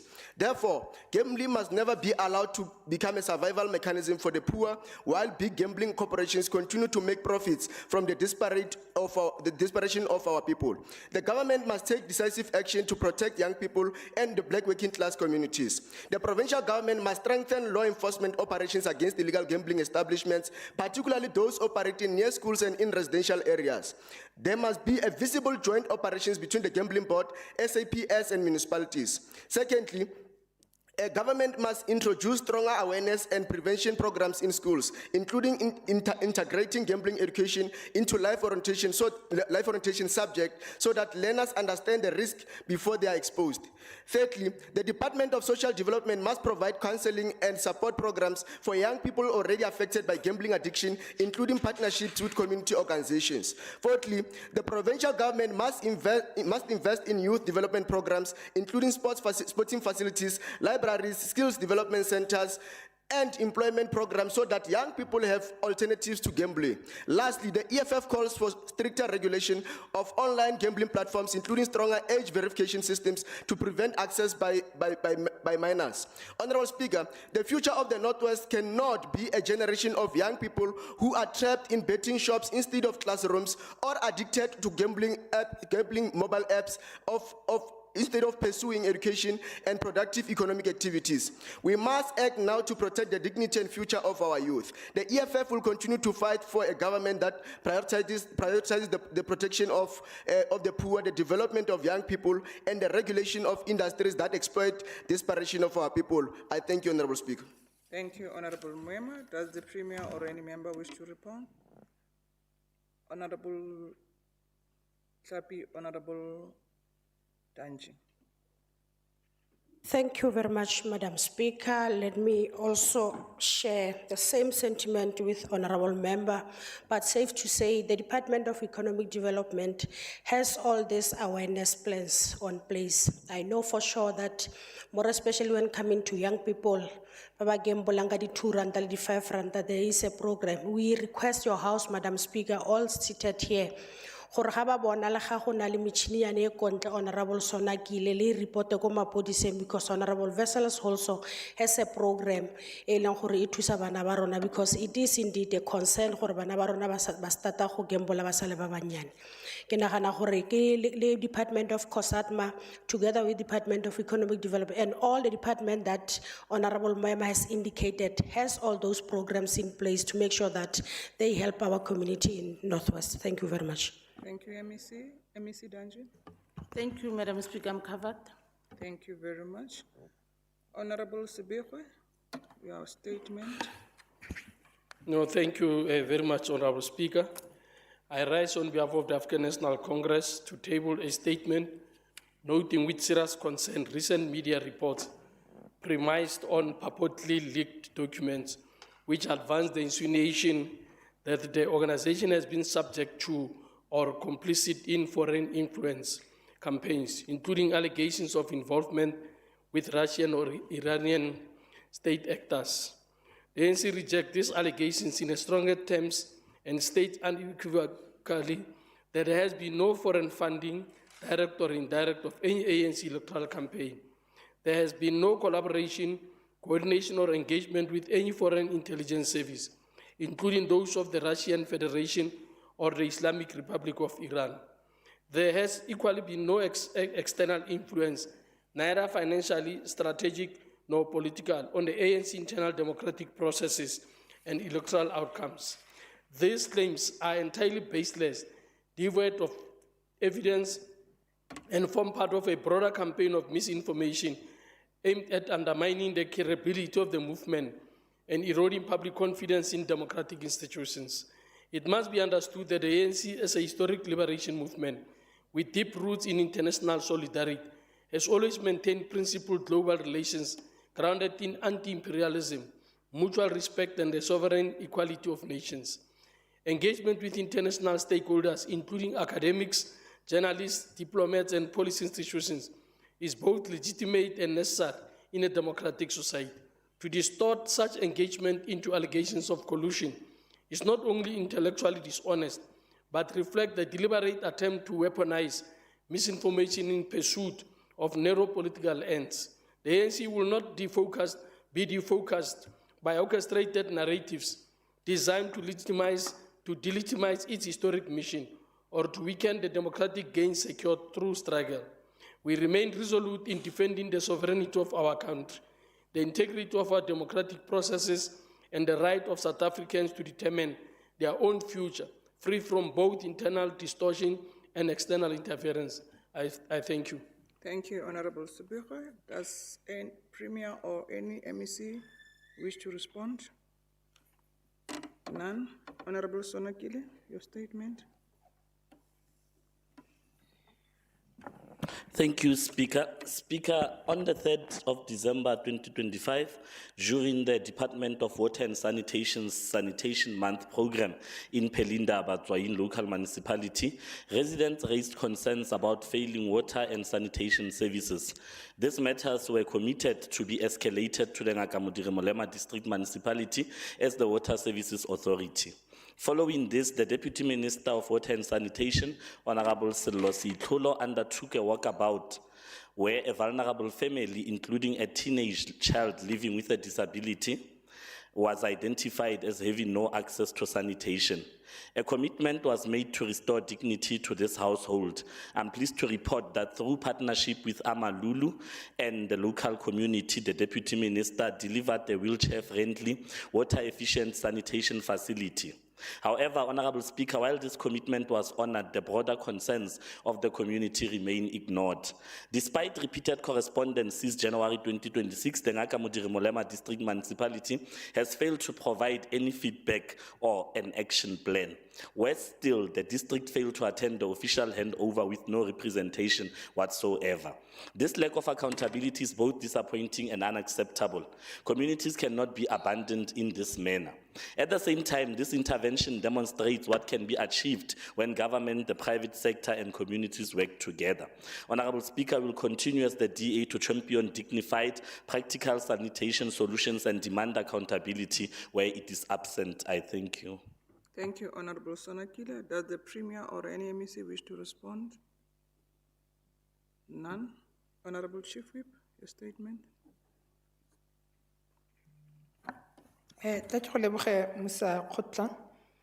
Madam Speaker, I rise on behalf of the African National Congress to table a motion, to table a statement wishing all South Africans a happy and blessed Good Friday, Passover, that is in the culmination of the Lent period of repentance, which echoes the 40 days the Lord Jesus Christ faced in the desert prior his crucifixion at Calvary. This season is one of the holiest periods in our religious calendar globally. During this time, our diversity as a nation is strengthened by the spiritual rejuvenation that characterizes the Christian faith. Christianity has been central to the ANC's values and practices since its birth in 1912. The ANC was founded in the World Wesley Church outside Bloemfontein in 1912 and has historically had close relations with the religious community from which it drew its strength from, especially by its leaders. As is tradition, South Africans are going to their various places to worship across the country. In the Christian faith, the period is also synonymous with renewal and rejuvenation. This resonates strongly with the ANC renewal program, which seeks to restore the ANC to its original and time-tested values. The ANC national officials, led by our President, Ntate Cyril Ramaphosa, the National Executive Committee and Provincial Executive members in the province, led by Ntate Dumile Patrick Malloy, will be visiting various churches throughout the weekend to reconnect with the historical roots of the ANC and to communicate a message of selflessness and renewal. Easter is also the time that the ANC reaffirms its commitment to nation building and to serve the people of our country and restore their dignity. For the ANC, April is a special month in the history of our liberation struggle, where we remember heroines and heroes like Charlotte Maxeke, Solomon Mahlangu, Oliver Tambo, Chris Hani, and Winnie Madikizela Mandela. Their blood and example of selfless service to the nation continue to inspire us as we continue to consolidate the gains of our freedom. The ANC recognizes that many South Africans will be taking a holiday break, while others will be visiting families and friends during this period. The ANC wishes all those who will be traveling to drive safely and help prevent carnage on our public roads. And we wish all our communities in the Northwest and the country a revolutionary Good Friday, Passover, and Easter, and remember to pray to an end to global conflicts and peace in the world. Those we should also encourage that we should not violate traffic rules, but ensure that we drive safely on the roads. We so move. Thank you. Thank you very much, Chief Whip. Does the Premier or any member of the Executive wish to respond? None. Thank you. Honorable members, I now proceed to executive statement in terms of Rule 130A. Does the Premier or any member of the Executive wish to present a statement?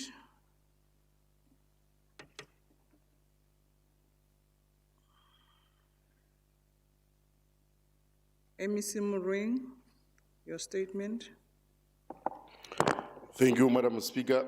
The Department of Economic Development, Environment, Conservation and Tourism rises to table this executive statement to congratulate Honorable Premier on the successful launch of the Provincial Growth Development Strategy, PGDS, which sets a clear, decisive path for the development trajectory of our province. Honorable Speaker, PGDS represents a bold and necessary framework that places economic growth, service delivery, and institutional renewal at the center of government's program of action.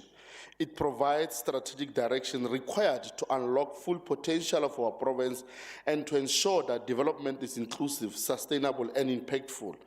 Honorable members, as the Department of Economic Development, Environment, Conservation, and Tourism, we fully appreciate the responsibility placed upon us as a central driver and a navigator of this strategy. Our mandate positions us at the heat of economic transformation, environmental sustainability, and enterprise development, of all which are critical pillars of the PGDS. In this regard, the department will play a leading role in driving industrialization and localization initiatives, supporting SMME SME and the formal sector to expand economic participation, unlocking opportunities in the green economy, including waste, biodiversity and conservation, facilitating investment, trade, tourism development, strengthening partnership with municipality and the private sector to accelerate the implementation. Thank you very much.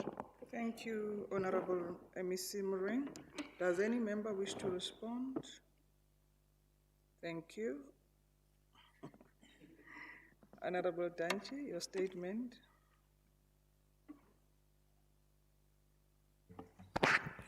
Thank you very much, Madam Speaker. I'm pleased to present this executive statement in response to the call made by this House that the Department of Social Development must address the concerns pertaining to the late finalization of NPOs, SLAs, and consequently late transfer of payments. The department have turned the corner, executed the resolution of this House by making serious strides to finalize funding of NPOs on time. With this come also a timeless transfer of funds to enable NPOs to improve service delivery, as well as strengthening monitoring and evaluation, including the support.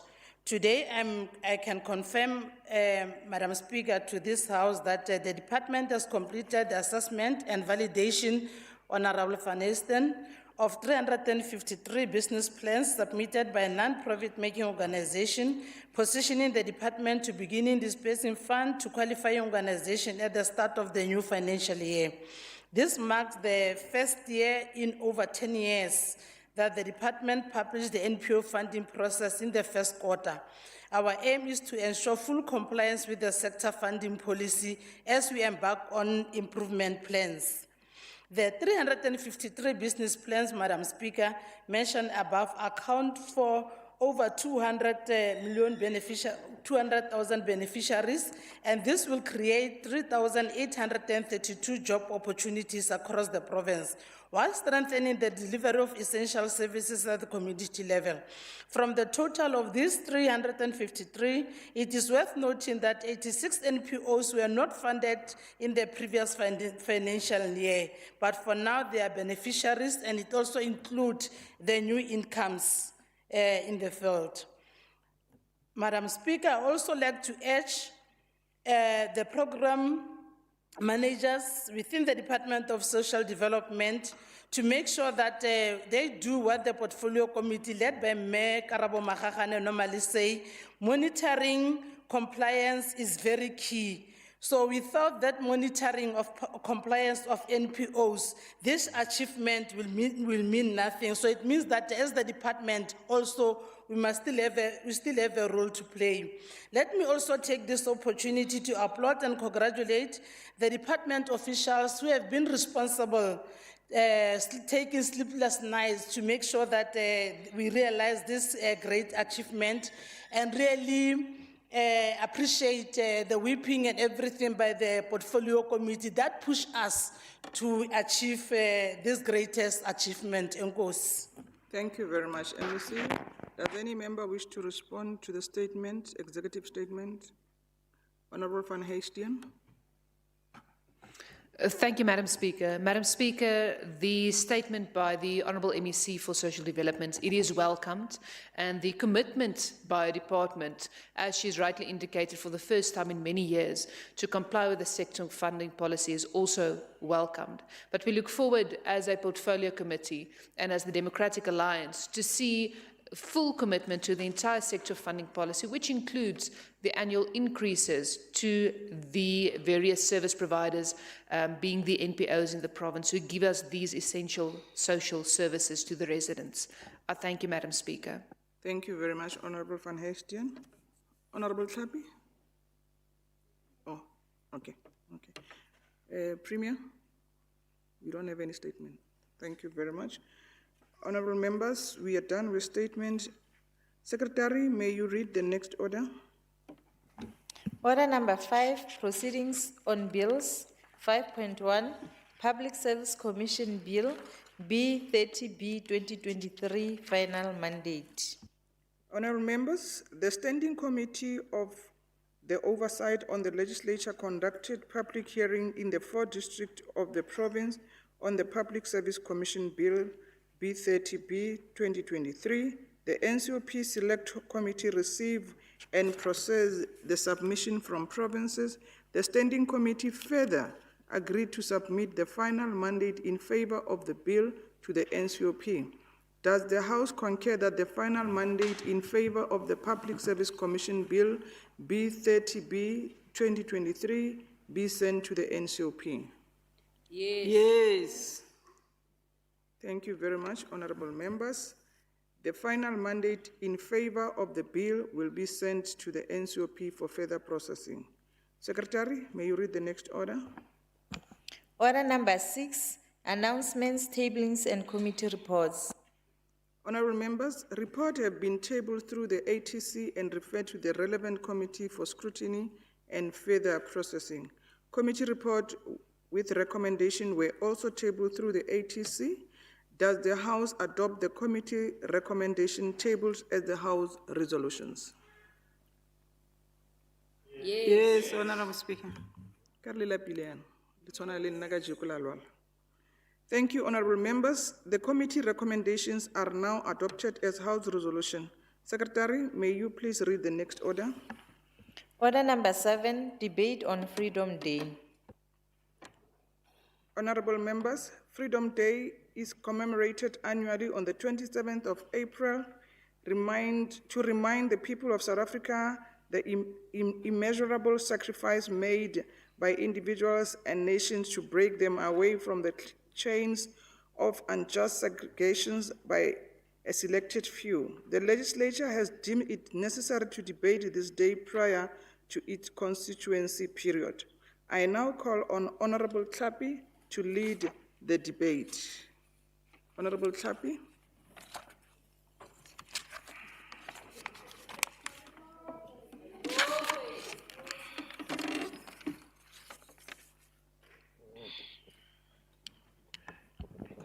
Thank you very much, Madam Speaker. I hope the Zalatzaka ka left what I behave agajeko. Honorable Speaker, Memohono, Deputy Speaker Ntate Maine, Honorable Premier Ntate Mokgosi, members of Executive Council, members of Provincial Legislature, the leaders of the political parties and the civil society formations, members of media, our guests in the gallery, fellow South Africans, Bahi, Babu Konibu Pirima Dumela. Deputy Speaker, this year marks 32 years since the end of apartheid, as well as the end of more than 3 centuries of the colonial rule. As South Africans, the month of April is solemnly the reminder of our painful past as we commemorate heroes and heroines who sacrificed their lives and dedicated themselves to the struggle against an unjust and oppressive system. The courage and commitment of our liberation struggle stalwarts paved the way for freedom, democracy, and the social justice for all. Icon. Nansoki. Madam Speaker. Our liberation struggle stalwarts envisioned a free, fair, and just society. The Freedom Charter better articulates the vision of a democratic, non-racial, non-sexist, and prosperous South Africa. This vision must not only remain enshrined in our Constitution as its guiding principles, it must be actively realized as a foundation for building an ethical, developmental, and inclusive state. Deputy Speaker, in a continued effort to address historical injustices to ensure that the remains of indigenous communities are treated with dignity and respect, President Cyril Ramaphosa presided over a solemn ceremony on the 23rd of March 2026 for the reburial of the Khoi and San ancestral remains at the Kindele Monument in Steenkop in Northern Cape. This act serves as a powerful acknowledgement of the dehumanization suffered under colonial rule and apartheid.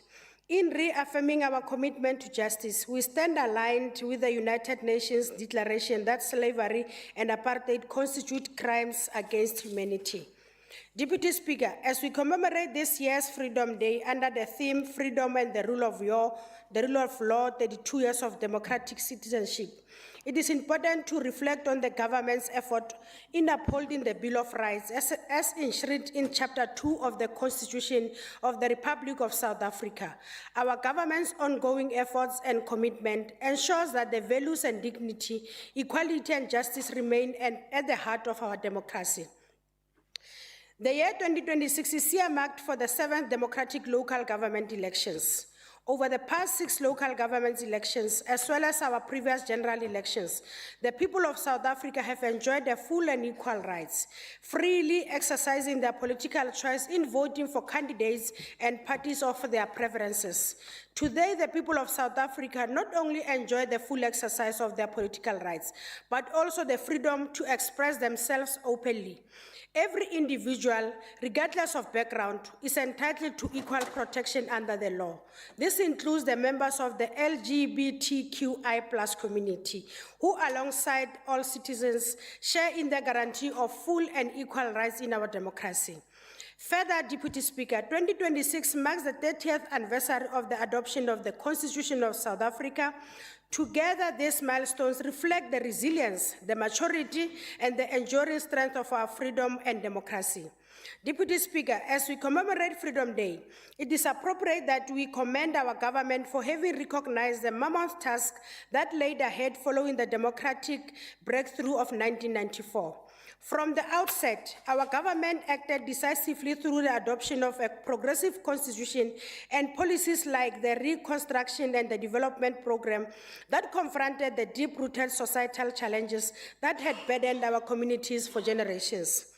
Through the government's effort in pursuit of narrowing inequality gaps, reducing the poverty and confronting special legacies of apartheid, such as the inherited infrastructural backlog and the deprivation historically imposed on Black communities, remarkable progress has been registered by the government of the day.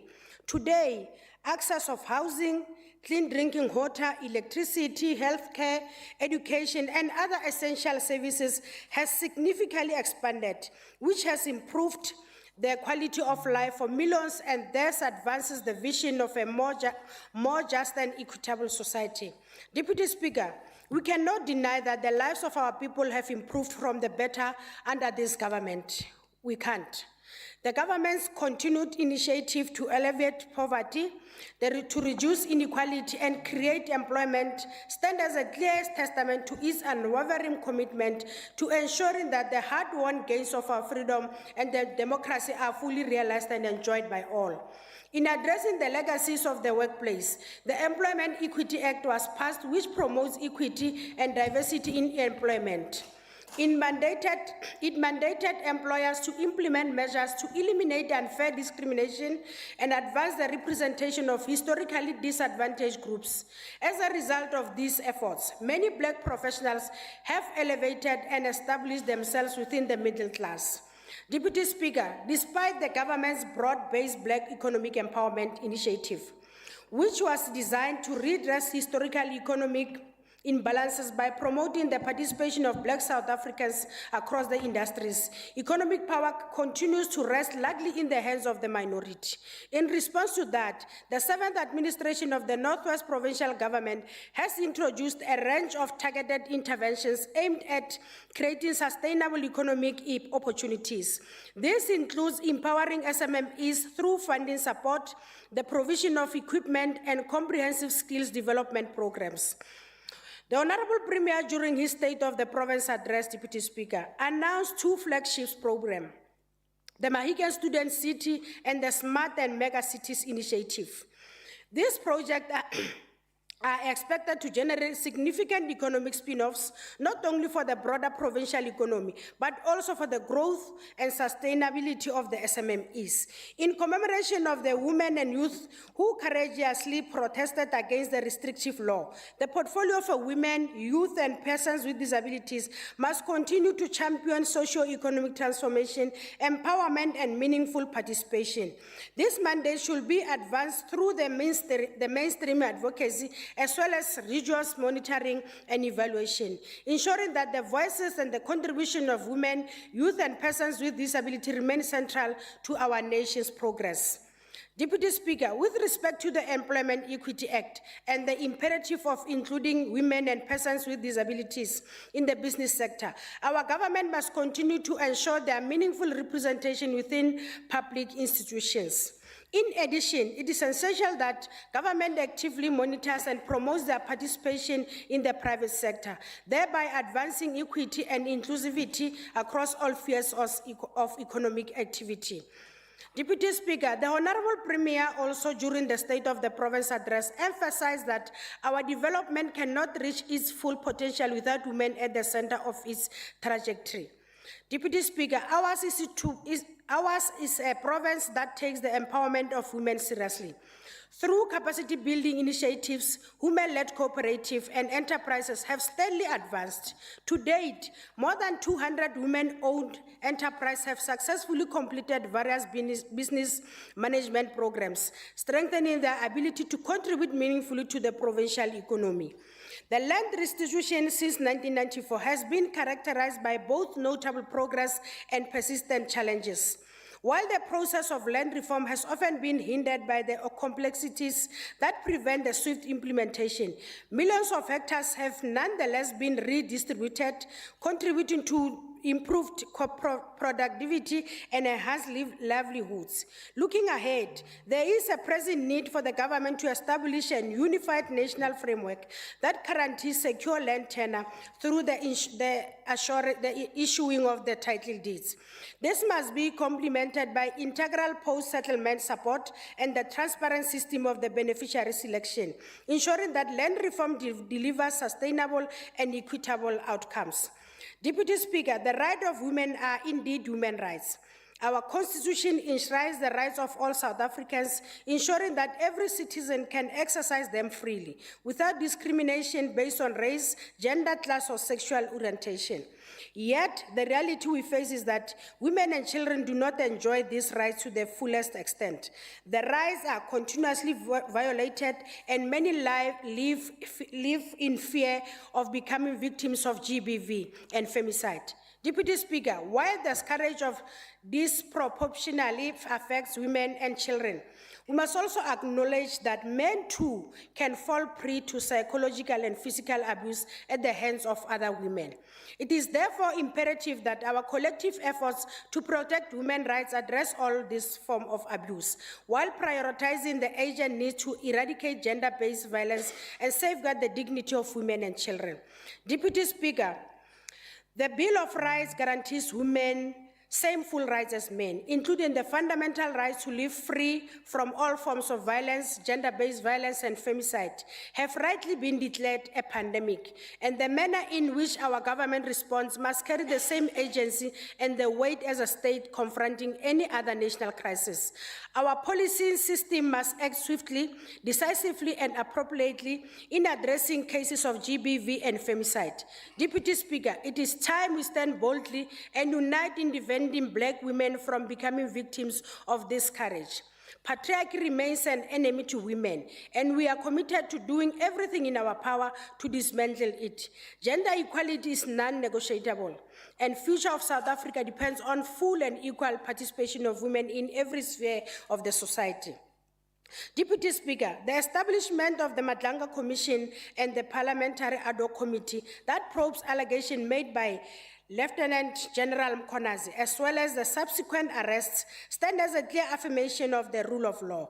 Furthermore, the deployment of soldiers to support the police in addressing the illegal mining and violent activities demonstrate the law in action, ensuring that the security of our citizens is protected and upheld. Deputy Speaker, corruption undermines the hard-won gains of our freedom and democracy. It erodes public trust and diverts resources meant to uplift our people. Therefore, we stand firm in our conviction that those who have embezzled government funds must be held accountable. They must repay what they have stolen and face the full might of the law. Deputy Speaker, Our government has worked tirelessly to achieve the progress we celebrate today, and it is now incumbent upon all of us to defend and advance the hard-won gains of our democracy and freedom. The provincial local government Kota has mandated all municipalities to transform the way they manage their finances. In line with this directive, municipalities are required to prioritize critical service delivery issues, particularly water and sanitation, while also addressing the growing demand for housing. These measures are essential to ensuring dignified living conditions and strengthening the foundation of local government. Deputy Speaker, as I close, we cannot shy away from the challenge of unemployment that continues to confront our province, particularly amongst youth. Our people must be reassured that government is working tirelessly to implement measures and initiatives aimed at creating jobs. In addition, we are committed to empowering small, medium, and the SMME that will enable them to play a vital role in supporting government's effort to generate the employment opportunities and drive the inclusive economic growth. I thank you, Deputy Speaker. Thank you, Honorable Tlapi. Next speaker is the Honorable Matuane. About 10 minutes.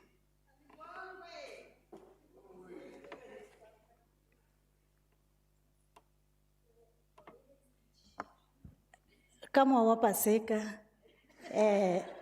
Honorable Deputy Speaker, leaders and ground forces of the economic freedom fighters in all regions of Northwest, members of the executive, fellow members of the provincial legislature, baagi ba bokone bophirima bao ba nang le tshepo mo mokgatlhong wa EFF.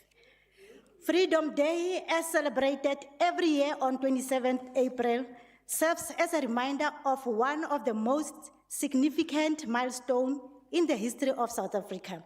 It is a reminder of the first time all South Africans could participate in democratic elections after the 46-year rule of the apartheid regime. For many Black South Africans, the dawn of 27 April 1994 not only presented an opportunity to choose their government, but also presented victory from legislation that enforced white supremacy and Black inferiority with the same intensity. It presented victory from constant fear of being captured, humiliated, and tortured, sometimes to the point of death, by a police force that could not bother to hide its hatred. It presented hope that the future of South Africa will embody the highly prized freedom paid for with the blood of the brave mothers, fathers, sons, and daughters who refused to accept the status quo.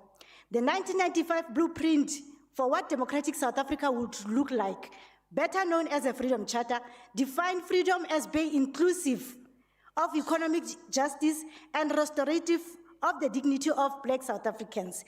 Freedom was seen as more than just the absence of apartheid, but included the active presence of equal rights, opportunities, and living conditions not limited to decent housing, good quality education and healthcare, and consistent refuse collection. And unbeknown to the struggle icons of the time is how this freedom will be turned into a tool of manipulation in the decades that followed. When Robert Sobukwe was fighting for the Black ownership of land, we now know that he was required to specify that the land is for food security and economic participation of Black South Africans, and not as stash houses for illegal currencies. When Mama Madikizela Mandela was fighting for freedom of movement, she didn't know that she was required to mention that such restriction must also not be caused by fear of safety or lack of terrificable roads. Today, rather than carrying forth the spirit and attitude of freedom heroes, leaders of the former liberation movement in the Northwest arrogantly dismissed the lived experiences of our people as lies. When the people of Alabama says that sewage flows into their houses, the leaders says they are lying. When the people of Ruat Mariko says that they are living in conditions of poverty and have no decent houses, no electricity, and have no identity documentation. The leaders of the former liberation movement in Northwest says they are lying. When the people of Tsetse, Sheila, and Jericho says that their local clinics are not operational 24 hours and that their access to emergency health care outside of the current operational hours is a challenge, the appointed MECs of the former liberation movement in Northwest says they are lying. Honorable Deputy Speaker, these are the culprits who will be embarking in door-to-door campaigns in the coming months, but whose dismissive actions and failure to deliver consistent, good quality services to the people of the Northwest for more than 30 years has distorted the trust our people have in governance and all its systems, including the elections.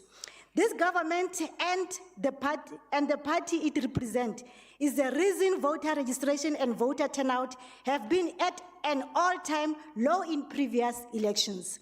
The EFF recognizes that political freedom without economic freedom is useless. We also recognize that in a war, one uses the tools that are readily available to secure victory. This is the reason the EFF encourages all South Africans to register to vote in the 2026 municipal elections. It is only through participating in the elections that effective changes can be made in our own municipalities. Honorable Deputy Speaker, we extend this message to the people of the Northwest Province who have expressed their dissatisfaction in this government over the years through protest and were met with rubber bullets. We extend this message to those who lost valuable furniture and personal items in floods caused by a lack of drainage system. We extend this message to those who live in sewage-infested areas, those who have been waiting for houses for more than 10 years and pass abandoned buildings every day. We extend this message to those who have nowhere to go for medical attention when they get sick in the middle of the night. Those who communities are taken over by crime and drugs and who sleeps every night in fear of being robbed and killed. Our message is simple. Register to vote at IEC, any IEC offices or on the official IEC website. That is the first step to making effective change in your municipality during these upcoming local government elections. Let us remain and redefine the victories of our struggle heroes and turn this freedom our people fought into a daily realities. EFF kgololosego ya economy mo dinakong tsa matshelo a rona. Thank you, Speaker. Thank you, Honorable Matuane. Honorable Sonakile. 9 minutes.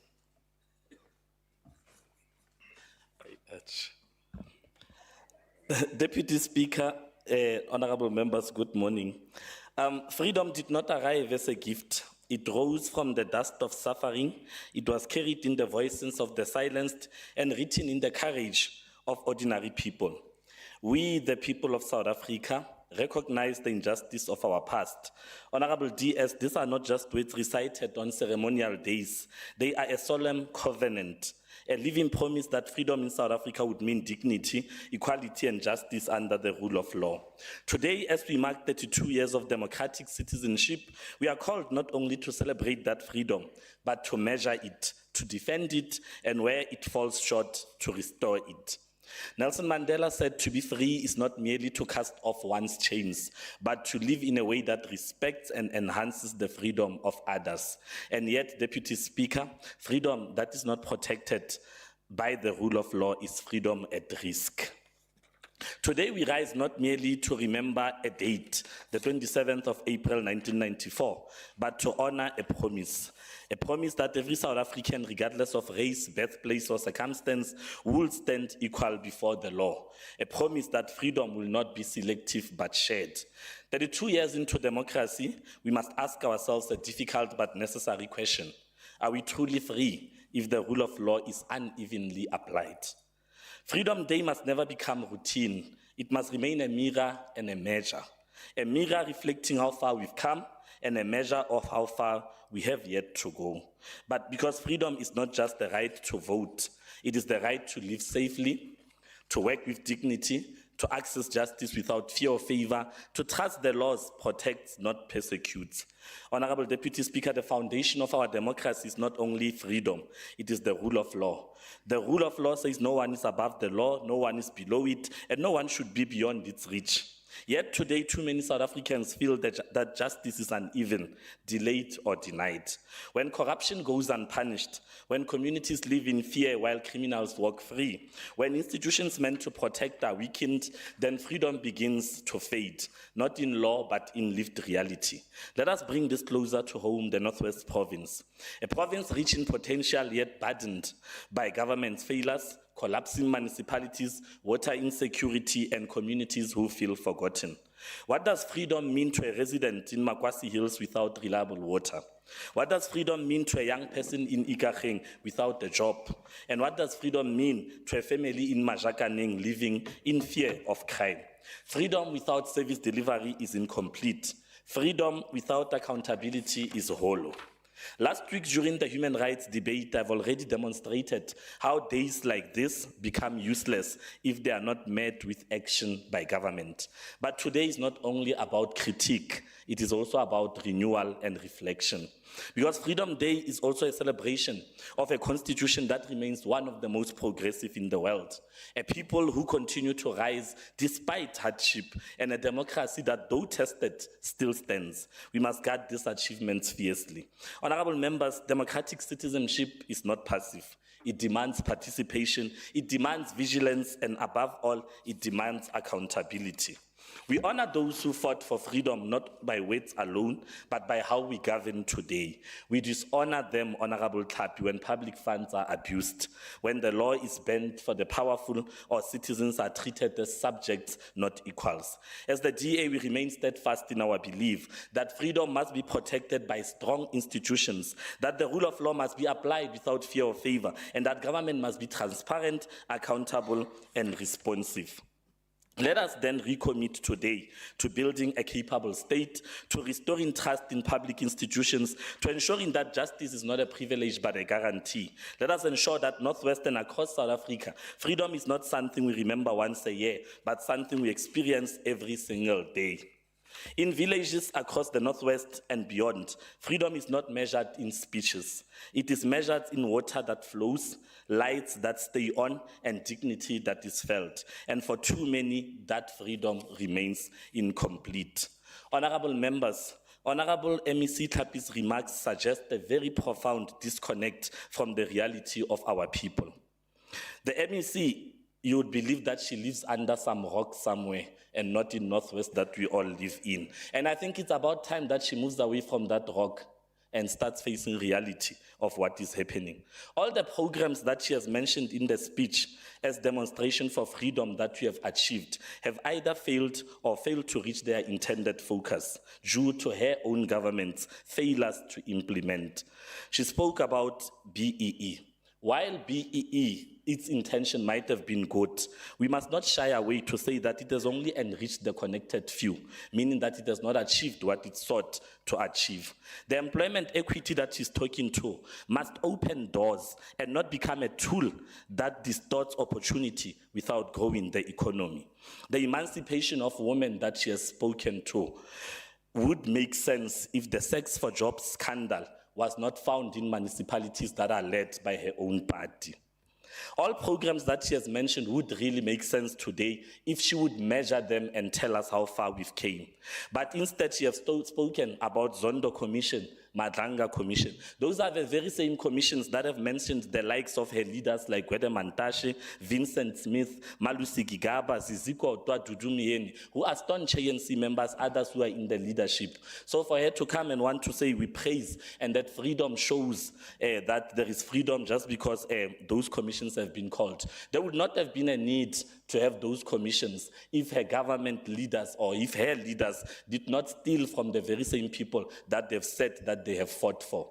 Today, indeed, we are seeing that the wheels of change are moving, albeit very slow, but we will not be where we are. If you look at the millions that were lost in the Zondo Commission, if you look at the millions that were spent or that are still being spent at the Madlanga Commission, it's millions that could have delivered services. But ANC members decided that they will steal, and then ANC members later decided to call commissions, and then ANC members later come into this house and want us to praise them for having commissions. Commissions that would have not have been necessary had things been done right. Commissions that would not have been necessary had we stuck to what the Freedom Charter says, had we stuck to what the Constitution requires of us. So, honorable members, as we reflect on the freedom and the journey we have taken, let us do so truly. Let us say that it is 32 years. In this 32 years, what did we envisage to be at, and what did we envisage to have achieved, and have we achieved that? If the answer is no, then let us reflect on what is necessary, where are the gaps, and then forge a way forward. I thank you.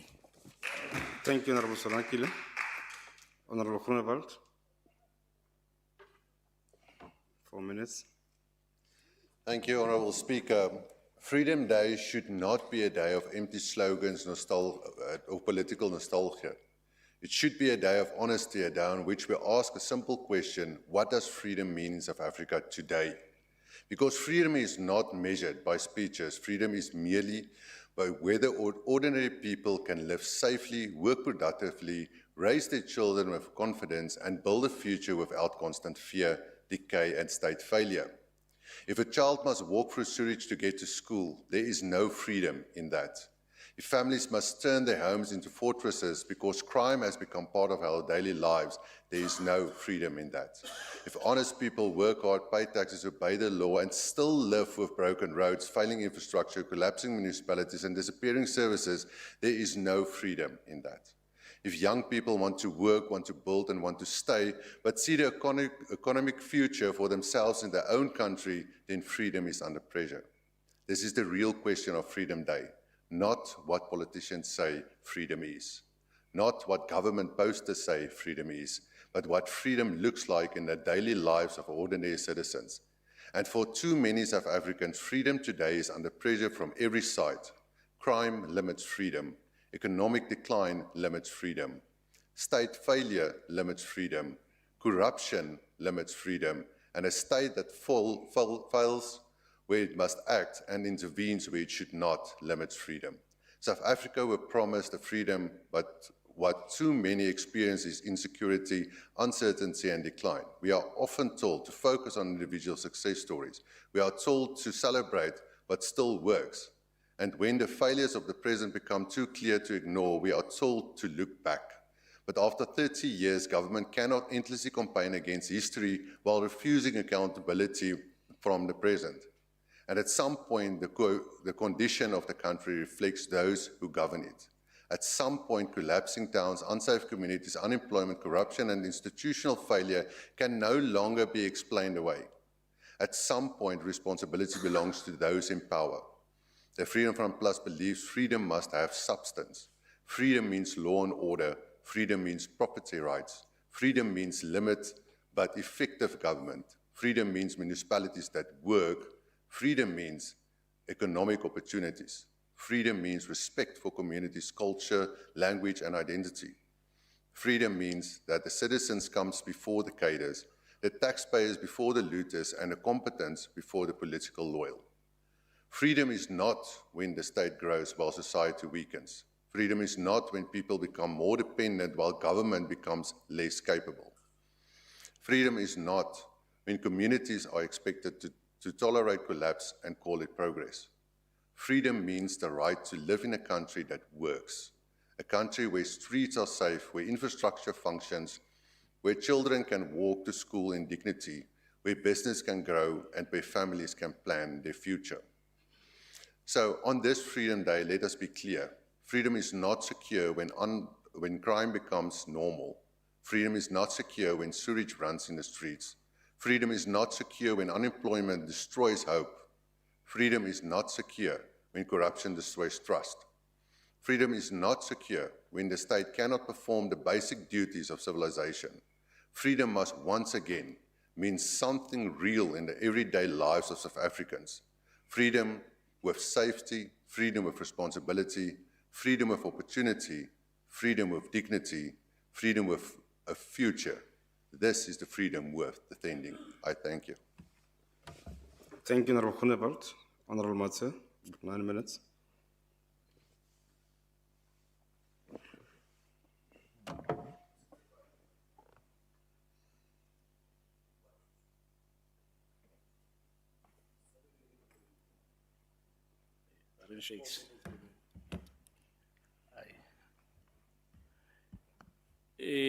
Motlatsa Mosakgotla, mo nakong e re ka simolola ka go ikgopotsa mafoko a builweng ke mopresidente wa maloba wa African National Congress, President Oliver Tambo, o na bua re ke a monopola, we who are free to eat and sleep at will, to write, to speak, to travel as we please, we who are free to make or break a revolution. Let us use our comparative freedom not to perpetuate the misery of those who suffer, nor to give indirect aid to the enemy they fight by withholding our own contributions, close quote. These seminar instructive words should continue to guide us on our path to build a better post-apartheid society. We should recommit ourselves to serve the people selflessly, work tirelessly towards the attainment of the vision spelled out in the Freedom Charter. Our debates of today signifies our democratic gains. It represents the embodiment of our people's achievement in defeating the apartheid monster, which excluded the majority of the people from participating in the affairs of their own country, denied the people their fundamental rights and dignity. As we celebrate Freedom Day, we are also celebrating our journey towards a national democratic society. It is a celebration of our nation as a whole, an affirmation of all South Africans to the principles of freedom and democracy, a commitment to fight hatred, divisions, and a painful history of racial, gender, and class oppression, and build a common future. Now, this year is celebrated under the theme, Freedom and the Rule of Law, 32 years of democratic citizenship. The theme reaffirms the many years of protecting fundamental human rights, equality, the rule of law, and participatory democracy. The Freedom Charter affirmed that South Africa belongs to all who live in it, black, white, and that no government can justly claim authority unless it is based on the will of the people. We are mentioning this, Honorable Deputy Speaker, precisely because the Freedom Charter serves as a yardstick to measure progress in achieving the ideals of freedom in our country. Over the last 22 years, we've been able to promote and protect the rights of all the people, especially their right to choose their public representatives at national, provincial, and local level. This is a gain that should at no stage be taken for granted, and hence we continue to encourage our people to participate in regular elections. Our work is premised on our obligations to ensure human rights, promote the rights of the previously excluded groups, especially persons with disabilities, as well as the LGBTQI+ community. We continue to ensure freedom of expression, freedom of the press, and equality before the law. yaanong re tlhalose wena motlatsa Mmusakgotla, motlotlegi motlatsa Mmusakgotla, ga ra phosumela fela mo kgololosegong, re tsene mo re ipaakantse. Tokomane ya rona ya 1992 ya Ready to Govern e re baakantse gore re itse dikgwetlho tse re tla samaganang le tsone. Go lwela kgololosego go ne go se bonolo, ebile go tswelela re sireletsa kgololosego ga go kitla go nna bonolo. Bao e ne le baema kgatlhanong ba lenaneo la kgololosego ga ba ineela, ba tswelela pele go nna baema kgatlhanong. Le bao ba neng ba emetse ko thoko ba phuthile matsogo, gompieno ba sentsane ba phuthile matsogo ba sa batle go tsenya diatla mo go sireletseng demokrasi ya rona.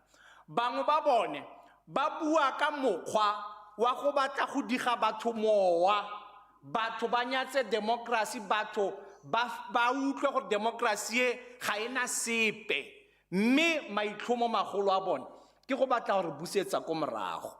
A le ra gore ga le bone dilo tse di dirilweng ke demokrasi, a le ra gore ga le bone gore gompieko bana ba kgona go tsena sekwele go sa budui seemo sa ludi sa lelapa le le rileng le ngwano a tswang mo go lone.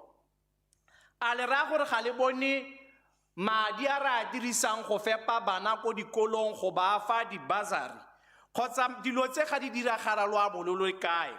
A ga le bone gore bao ba neng ba sena tshwanelo ya go nna le matlo gompieno ba na le tshwanelo eo. A dilo tse ga le di bone kgotsa kgololosego ya lona ke dipuo fela tse di lolea. Ra amogela gore kgololosego go tlile go nna thata go isireletsa. Dikgwetlho tse re tsamayang mo go tsone di ra gore re tswelele pele go netefatsa gore dikgwetlho tse di lebaneng setšhaba di akaretsa mathata a metsi, mathata a kgeleloleswe, di a rarabololwa ka mokgwa o maleba. Motlatsa Mmusakgotla, motlotlegi Mmusakgotla, kgololosego ya rona ga ya lekana go fitlhelela maPalestina ba kgololosega. Mokgwa o ba bolawang setlhogo ke puso ya maIseraele, rona ba re gololosegileng re tshentse re eme mmogo le bone. Ko bofelong rona re ikutlwa sentle ga re re maatla ke a batho. The people shall govern. Kgololosego e ke a batho, ga se ya baeteledipele ba ba buang dipuo tsa phorego ba batla gore batho ba latlhegelwe ke go tshepa kgololosego e ba e lwanetseng. Ke a go leboga motlatsa Mmusakgotla. Thank you very much, Honorable Tsmosel. Honorable Tsolo, you've got 4 minutes.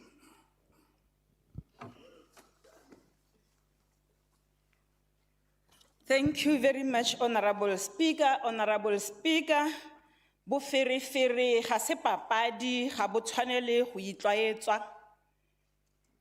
Ebile malatsing a le boganka bo re tlha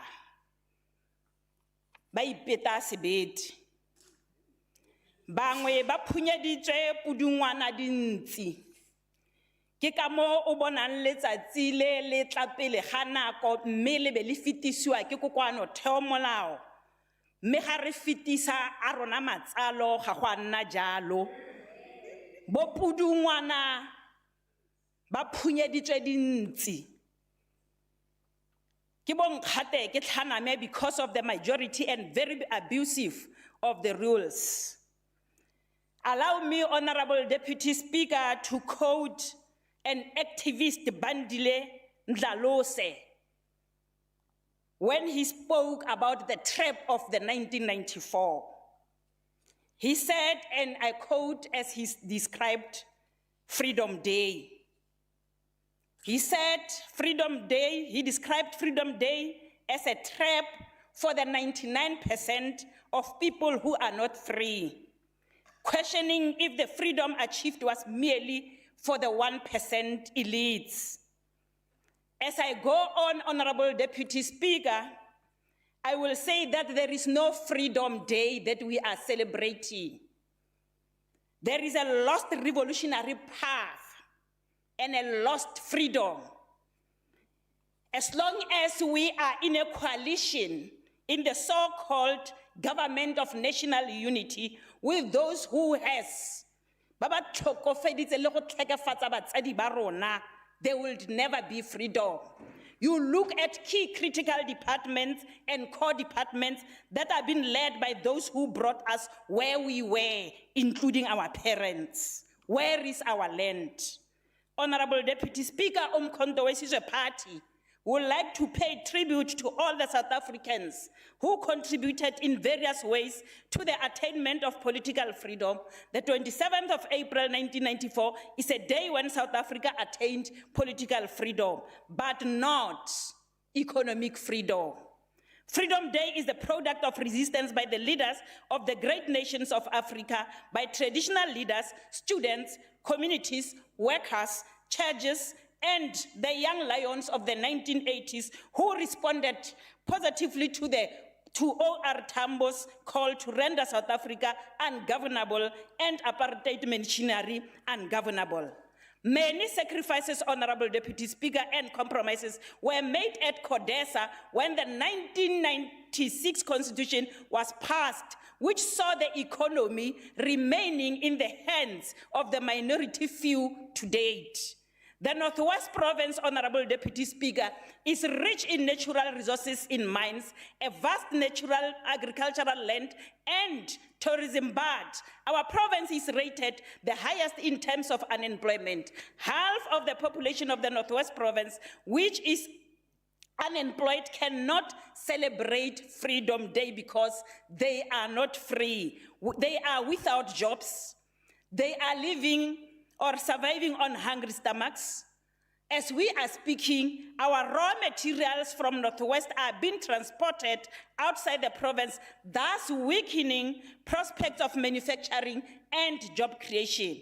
The black majority, Honorable Deputy Speaker, are still excluded from any meaningful economic participation and benefit. South Africa is still having strong presence of economic, social, spatial, cultural and knowledge, apartheid, and oppression. Honorable Deputy Speaker, one of the guiding principles of the Freedom Charter is that the people shall govern. It is our political freedom attained in 1994 that ought to be guiding how our economy operates, how our banking system functions, and how the wealth of the country is distributed equally in Northwest and the broader South Africa. Instead, it is a capital market and the rent or money that controls and guides our politics and not the will of the people. Where is freedom in this, Honorable Deputy Speaker? We find ourselves at the mercy of big businesses, demands, and mining, industrial, and complexes demand instead of people governing and... Your time is up.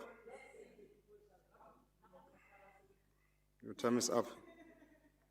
Thank you. Thank you very much.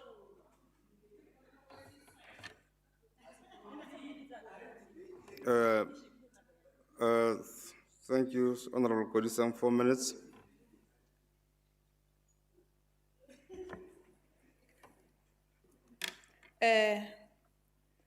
Honorable Deputy Speaker, honorable members, distinguished guests, baagi ba Bokone Bophirima. Today, we rise not just to commemorate Freedom Month, we rise to confront it. Because freedom, as Nelson Mandela once said, it's not merely to cast off one's chains, but to live in a way that respects and enhances the freedom of others. Honorable Deputy Speaker, this month, we remember the giants of our struggle.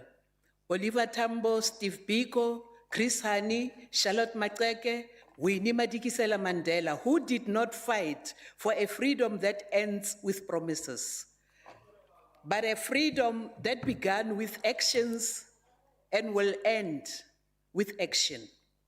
They fought for dignity, for justice, for a better life, and for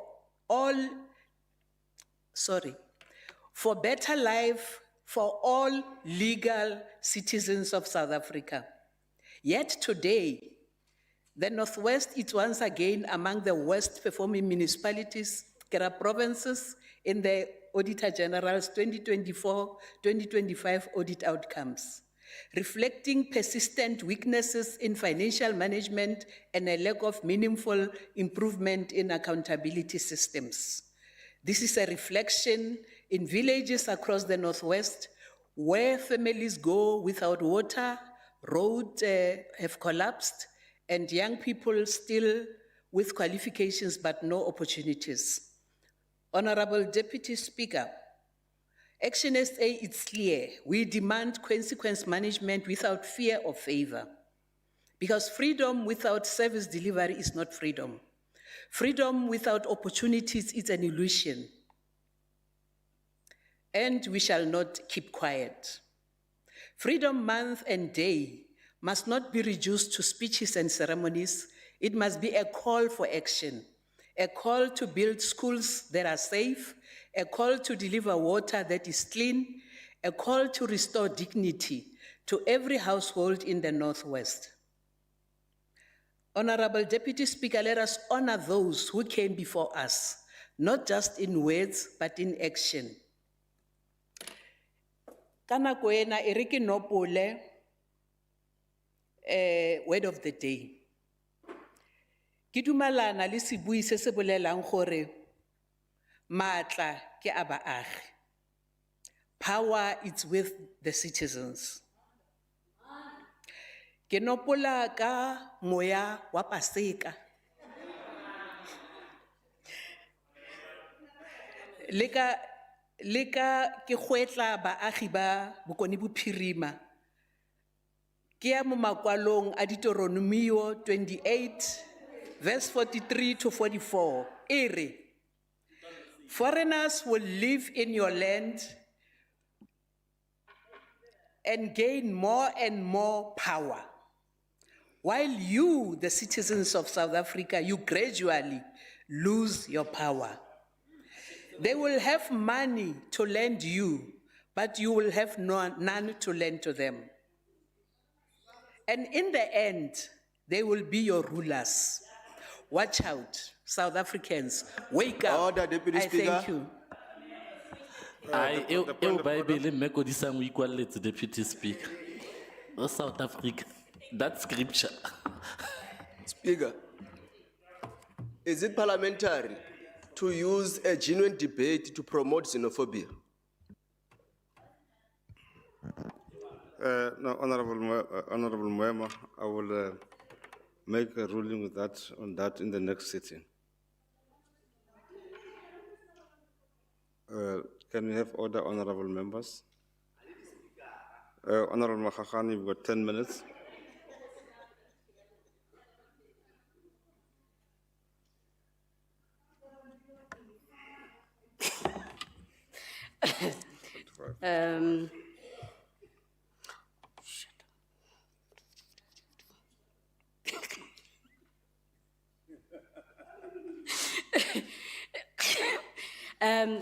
My sincerest apologies, Deputy Speaker. Honorable Deputy Speaker Mokone Maine, Honorable Speaker Dr. Mohono, Premier of our glorious Northwest Province, Honorable members of the Legislature, and most importantly, the resilient people of Bokone Bophirima.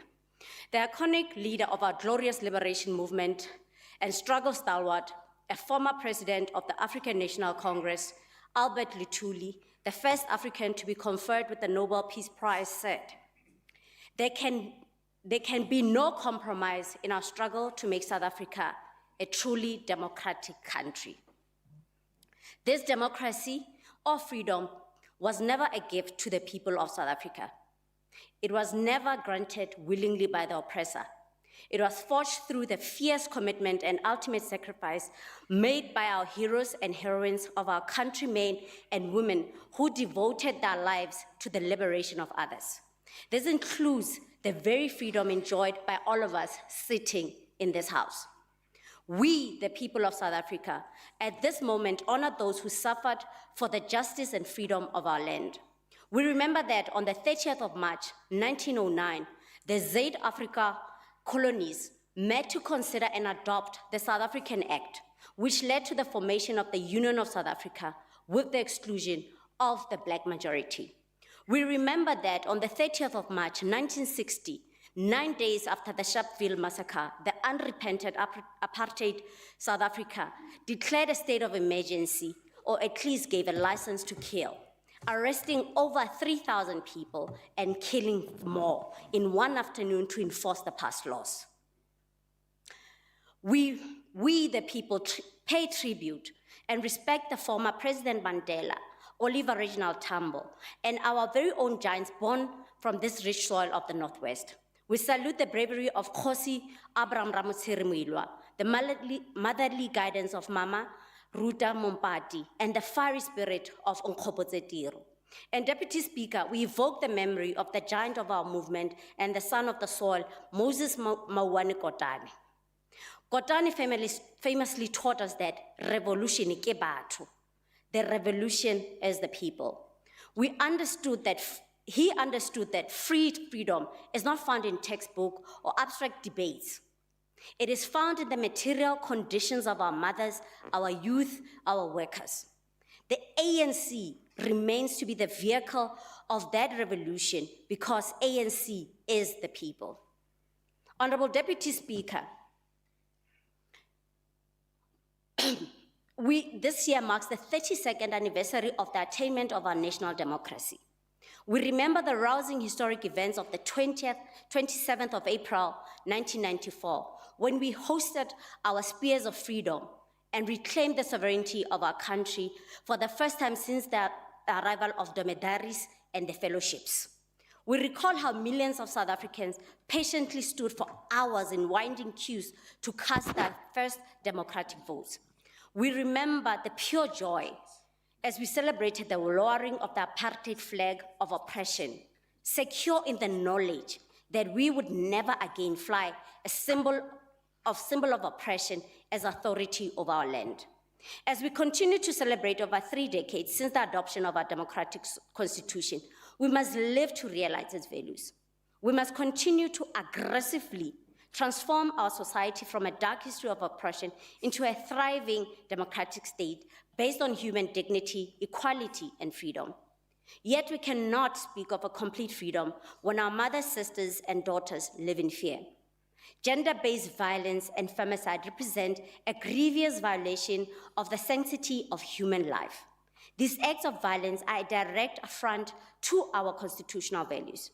As we mark 32 years of democratic citizenship under the theme, freedom and the rule of law, we declare the rule of law must be maintained. We must end GBV now, not later, not tomorrow, but today. In resonating with the words of Tata Madiba and Moses Kotane, we must take this historic occasion to reflect on how our freedom was achieved, the immense progress we have made, and how we all work together to implement NDP Vision 2030. We are 4 years away from 2030. Let us look at the facts. We have made massive strides to improve the lives of our people, from the devastating legacy of apartheid and those who today sit in the opposition benches masquerading as ignorant to these achievements. In acknowledging both our achievements and our challenges, let it be known that since the attainment of freedom, the ANC has ensured that our people receive decent basic needs. It is not perfect, but we all can make it better. We have mapped out the radical inclusion of the marginalized, especially the Black majority, attaining true economic freedom in our lifetime. This stands in stark contrast to the hollow populist rhetoric that we had earlier on. No one, absolutely no one, can deny lived experiences of our people. For instance, in Groote Mariko, in 2013, 715 houses were built. This is in the democratic society. And we must remember that if you walk the streets of Groote Mariko, you will see that the whole township is a new settlement. Therefore, we cannot deny lived experiences of our people. And Honorable Sonakili, yes, I do agree. Freedom Day observation can never be a routine because we can never be caught with our pens down, taking this day for granted. The unjust apartheid economy was constructed on the deliberate exclusion of the majority, reserving wealth for only one small racial minority. And this is why we can never take Freedom Day for granted. Our democratic gains saw the removal of these limiting and damaging restrictions. But I want us to also look at what the ANC has achieved through broad-based Black economic empowerment. May I remind you that it has fundamentally shifted South Africa's economy by increasing Black ownership and management controls. We'll never shy away to claim this achievement. It has reversed historical inequalities, although not adequately, by promoting economic participation of Black women like myself, youth, and our rural communities right here in the Northwest. 10 new Black billionaires have been the result of world distribution and sustainable development. You have your Siriti, you have your Mysols, you have all these other participants in mining. This progressive agenda must be protected at all costs, Honorable Botswe. We must ensure to continue to redress political injustice and foster inclusive growth. Freedom, ke batho, Honorable Botswe. Honorable Deputy Speaker, the freedom that many fought for, so many had, for remain incomplete without total economic emancipation, Honorable Botswe. That is why the ANC-led government has initiated bold economic reforms to Honorable Speaker, Deputy Speaker. Can you please rise, Thank you very much, Honorable Deputy What are you raising on? Can Honorable Member I take the question? Honorable Botswe, o batla go njela metsotso ke na fo fatshe. Has initiated bold economic reforms to structurally change the economy and undo deep-rooted inequalities. Because we believe revolution ke batho. Let us look at what the ANC government is doing on the ground in the Northwest to uplift our people. First, we must acknowledge on infrastructure and roads. We acknowledge that our province faces massive road infrastructure backlogs, but we are not folding our hands. The ANC-led provincial government has actively intervened to roll out massive road rehabilitation programs. We are talking about the upgrading and we are not only talking about the upgrading and patching of critical roads, but we are connecting to economic routes. These projects are not just about tying gravel. Then they are about creating immediate job opportunities for our local youth and linking people to economic centers. Secondly, on agriculture and food security, the Northwest is a breadbasket of many parts of the country, including the maize triangle that we have here in Ngakamudiri Molema. Our transformation initiatives are actively de-racializing this sector. Through our agricultural support programs, the ANC government is providing livestock, grain production inputs, and machinery to historically disadvantaged smallholders. We're actively pushing programs that bring women, youth into commercial farming. We're making sure that the land and its fruits benefit the majority, not just a privileged few. Honorable Deputy Speaker, despite the difficulties and weaknesses connected with building a new democratic state, problems we share with much of the developing world, such as crime and unemployment, the ANC remains resolute. Freedom ke batho, le gone go revolution ke batho. We are on path. This does not mean that we are off course as we move forward. We are committed to fixing local government, improving basic service, stabilizing dysfunctional municipalities, and strengthening financial management. We're cleaning up house because we answer to the people. Since its establishment in 1912, the ANC has demonstrated that it truly cares for our people. We're not a mere election machine. We are a liberation movement that respects and enhances freedom of others. We have vowed to protect democratic gains of our people, to serve with dignity and respect. We will do so, Honorable Sonakile, unequivocally. In conclusion, I echo the words of the founding father of our nation, Tata Madiba, when he said, "There is no easy walk to freedom anywhere." And many of us will have to pass through the valley of shadow of death again and again before we reach the mountaintop of our desires. We are marching to the mountaintops. We are marching together. Revolution ke batho, a luta continua, mapambano na yendelela, kharatlo a itswelele, matla. Register to vote for the African National Congress. I thank you. Thank you, Honorable Makgakane. Honorable Tlapi, you've got 5 minutes.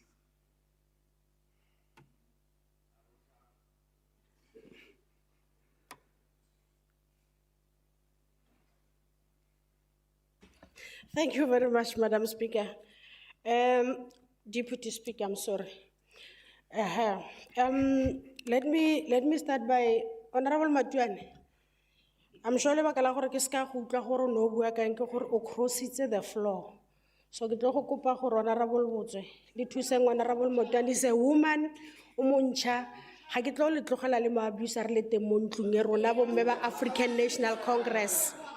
So ha tshwana go cross the floor ke kopa le mo thuse. Yes, that's why ke mo thuse. I'm here to help her as a woman. Thank you. Good morning na. So that's why ke sa utlwa le gore o na bua ka eng. Mme ke mo bolele fela gore Honorable Matuane, I'm sure ha wa nkutlwa. Ke rile ka re government ya rona e na le program e re bitsang khota together le wena Honorable Sonakile. E na le timelines.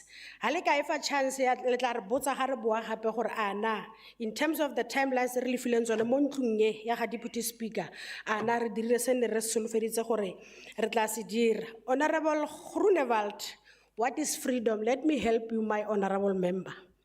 Freedom is where the black farmer has a voter rights, just like the white farmer, the white neighbor farmer has a rights. You are building the tunnels, then so that is a freedom that you are talking about, Honorable Groenewald. Today, ha re sa tlhole re tsamaya ka di-passporoto rotlhe ra tshwana di-ID tsa rona di a tshwana. That is the freedom that we are talking about. So ha o tla mo o tlo re botsa gore what is freedom, you must be clear gore a mme wa understand gore what is freedom. Honorable Deputy Speaker, South Africa is a nation in progress, led by a progressive government committed to achieving equality, social justice, development and economic empowerment for all.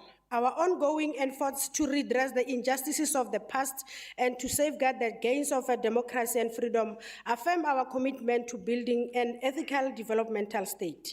While all promises and plans cannot be implemented simultaneously due to budgetary constraint, Honorable Matuane and Honorable Sonakile, it is essential that we afford the current government the necessary time to build a society that is truly equal and just for all.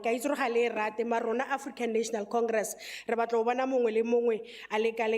South Africa. Tata Nelson Mandela Kila Abua, Deputy Speaker, and I quote, "True freedom requires responsibility, it requires unity, it also says we need to respect the freedom of others, just like I have already indicated, Honorable Haystein, ya di voter rights. Ke tlo go le tebela ka yona. Ke yone rights ya motho o montsho eo, Honorable Sonakile. Deputy Speaker, ha ke tswala, ke ne ke re ke itsise ntlo ya gago gore it always seems impossible until it is done. Re tlo go dira rona re le mokgatlo wa African National Congress go netefatsa ga batho ba rona ba le free from yourselves, Honorable on the left. Deputy Speaker, thank you very much. I circulate. Deputy Speaker. Circulate, my darling. Honorable Mwema, can you please rise? Yes, Honorable Speaker. I rise in terms of Rule 73, which speaks to explanations.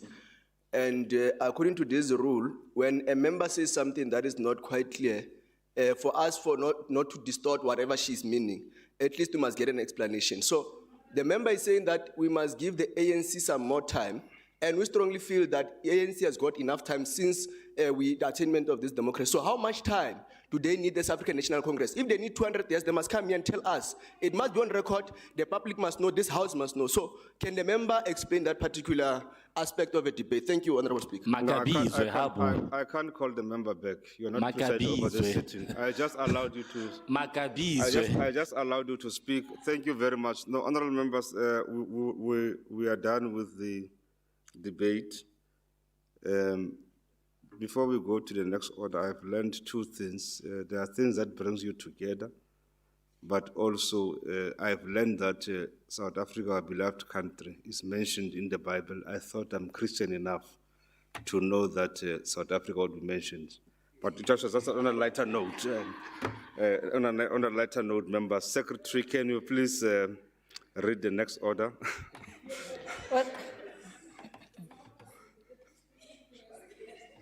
Order number 8, Premier's oral reply to questions as per Rule 143.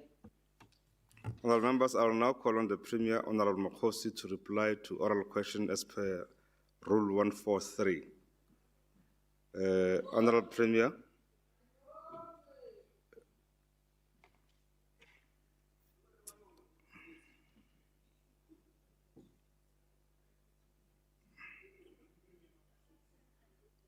Honourable Premier, we will respond to the first question as posed by Honourable Solo, and my request is that you must also respond to sub-questions. If the question has got sub-questions, respond to the question in its entirety, so that the Honourable Member does not have to come from time to time with follow-up questions. Just one follow-up question in the... And I thought you will do it at your seat, because it means you'll have to come back from time to time. So may I request you to go back to your seat and take questions from your seat, Honourable Premier, so that you don't have to come back for the all 10 questions up and down. If you so please, it's Premier, but if you want to exercise up and down, it's fine. So Honourable Deputy Speaker, you want me to go through all of them? No, one question and then we... And all of them? Yeah, all the sub-questions. Yeah. When you respond to your question, respond to all the sub-questions, so that when members make a follow-up, they respond to make follow-ups on the question in its entirety. Now I'll do that, Honourable Deputy Speaker. Honourable Deputy Speaker, on the question asked by Honourable Solo, the provincial government, through the Department of Economic Development, Environment, Conservation and Tourism, in collaboration with the Department of Small Business Development, municipalities, development institutions, and the private sector, has made significant progress in implementing programs aimed at revitalizing village and township economies. This includes the distribution of equipment and machinery to 172 micro, small, and medium enterprises beneficiaries, comprising of women, youth, and persons with disabilities in the rural communities and township dwellings. It is of importance to emphasize that 66 small enterprises owned by people with disabilities have benefited since the program commenced in the 2024-2025 financial year. The provisioning of tools and machinery has enabled these enterprises to significantly improve their productivity, competitiveness, and financial sustainability.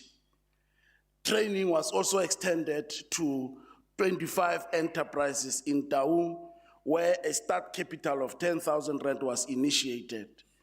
This initiative was carried out in collaboration with the Northwest University and Youth Enterprise Institute. Through partnerships with Absa Bank and municipalities such as JB Marks and Mahikeng, we have trained 88 informal traders and assisted them with the CIPC registration and other related compliance requirements. In relation to Moretele local municipality, 33 informal traders were supported with training, business registration, and tax compliance. Honorable Deputy Speaker, furthermore, the Dunlop Business in a Box initiative across districts where small enterprises are supported with tire fitment infrastructure, including slabs and pits, is in full swing and is progressing well to phase 2, which will include electricity and fencing, with full rollout expected by June 2026. Through infrastructure and market access support, we are providing trading infrastructure such as containers, workspaces, and sector-specific facilities to improve access to markets and supply chains. Through these integrated interventions and strategic partnerships, the provincial government continues to accelerate the revitalization of township and village economies, ensuring inclusive participation, economic empowerment, and sustainable livelihoods, in line with the Premier's commitment to eradicate poverty, unemployment, and inequality. Honorable members, moreover, informal trader support programs focus on training, business formalization, compliance support, and equipment, informal trading with business management and technical skills. The program also seeks to reclaim and strengthen local retail markets, including general dealers and tuck shops. Thank you, Deputy Speaker. Thank you, Honorable Premier. Honorable Solo, do you have a follow-up question? You've got 1 minute. Honorable Solo is covered. Any member wish to make a follow-up question? Honorable Sonakile, 1 minute. Thank you, Deputy Speaker. Premier, is it not correct that despite those programs that you've mentioned, township unemployment and informal sector stagnation continues, showing policy failure rather than progress? Honorable Premier. Deputy Speaker, I think we must accept and note that the challenge is huge, and therefore all our attempts that we are doing to mitigate against this tragic situation that we have will be viewed in some instances that is a drop in the ocean. But within the minimum resources that we have as government, we see that as a significant progress, and therefore we believe that from time to time we will be able to report and accordingly ensure that our people derive benefit from whatever we are doing. But however, we agree that it's work in progress, but the challenge is huge. Thank you, Honorable Premier. We'll now migrate to question 2, as posed by Honorable Sonakile to the Premier. A very long question indeed, Honorable Premier. Honorable Sonakile speaks about the signing of performance agreements. All members of the Executive Council have duly signed their respective performance agreements in line with the applicable legislative and governance prescripts before the end of the first quarter 25-2026. The agreements were concluded within the prescribed time frame and the commencement of the financial year. The Premier has instituted a structured and ongoing performance monitoring framework to assess the work of members of the Executive Council against agreed performance targets and service delivery priorities. Performance monitoring is conducted through a combination of formal and informal mechanisms, including scheduled Executive Council processes, bilateral engagement, and continuous oversight informed by departmental reporting system. Engagements with MECs are not limited to isolated events, but form part of a continuous governance and oversight process. As such, performance discussions occur regularly throughout the governance cycle rather than on a fixed once-off date. When necessary, these engagements are aligned with key reporting periods, including quarterly and annual reviews. Where performance challenges are identified, the Premier provides guidance and support in line with established governance protocols. This may include the issuance of directives, requests for remedial action plans, or other appropriate interventions aimed at strengthening service delivery outcomes. Honorable Deputy Speaker, performance outcomes for members of the Executive Council are assessed within the framework of government broader monitoring and evaluation system, which include departmental annual performance plan, quarterly performance reports, and annual reports tabled in the legislature. These instruments provide a comprehensive account of progress made against agreed targets and service delivery commitments. Performance is therefore recorded and reported at both departmental and executive levels, ensuring alignment with provincial priorities and the medium-term strategic framework. The assessment of MEC performance is undertaken in a holistic and developmental manner rather than through a simplistic categorization of met or not met. Performance varies across portfolios due to differing mandates, contextual challenges, and service delivery environments. Where targets are achieved or exceeded, this is reflected in the departmental reporting and contributes to overall government performance outcomes. Where there are areas of underperformance, these are addressed through established governance process, including performance engagements, corrective action plans, and ongoing oversight by the Premier. Therefore, Deputy Speaker, the performance of MECs in terms of assessment is not of an employee and employer relationship. Thank you very much. Honorable Sonakile, do you have a follow-up question? 1 minute. Thank you, Deputy Speaker. Can the Premier name and confirm any MECs that have been sanctioned or given directives based on underperformance? And can the Premier table the agreements for scrutiny? Deputy Speaker. Honorable Premier, it's okay. No, Deputy Speaker, it's discussions of MECs and Premier are on a bilateral in terms of performance and directives. And therefore, the Premier is not necessarily after engaging, then have to go out and publicize that I had an MEC today and I gave him these directives and so on and so on. So I think it's on and ongoing, like I said, in relation to how government operates within reporting cycles. Thank you very much. Does any member have to wish to make a follow-up question? Honorable Van Heesten.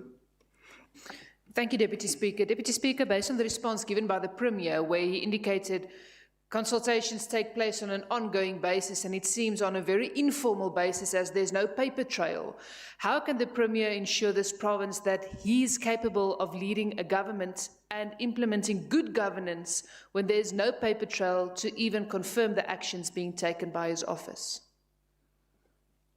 Honorable Premier. Deputy Speaker, I think honorable member must listen very attentively. I've explained all the reporting mechanism in terms of overall performance of government. And those documents are there. If you want APPs, you will get them. Annual reports, you will get them. Quarterly reports, you get them. So I don't know which paper trail are you looking at. Thank you very much, Deputy. Thank you, Honorable Premier. We will now migrate to the third question as posed by Honorable Sabi. Honorable Mahakan. We welcome the accountability measures outlined by the Honorable Premier to hold the executive accountable for deliverables as outlined in the performance agreements with the respective members of the EXCO. But Premier, just what we need to know is that what measures are available to you as the Premier to deal with recurring underperformance where it is experienced? Honorable Premier. Honorable Makhakhane, the performance agreements signed by members of the Executive Council are primarily, like I said, aimed at ensuring that departments achieve all the intended objectives as per their annual plans. And as explained in the State of the Province address, any indication in relation to underperformance or derelegation of duty will be followed by what we call political consequence management. Thank you very much, Deputy Speaker. Thank you, Honorable Premier. We will now migrate to the third question as posed by Honorable Sabiho to the Honorable Premier. Honorable Premier.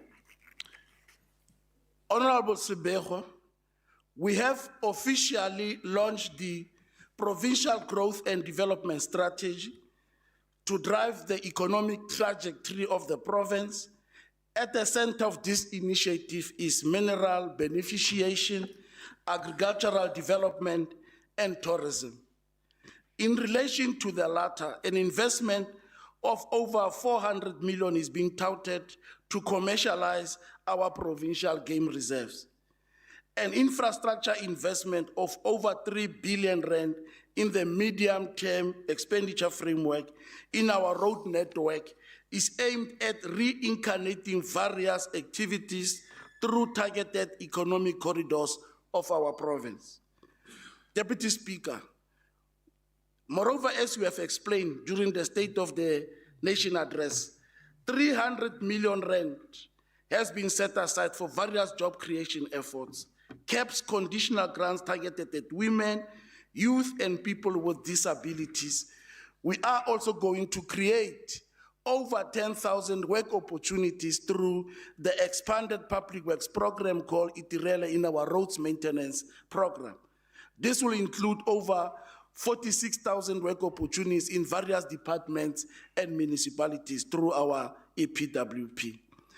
In March 2025, the lab projects worth 779 million were launched in the Northwest Province.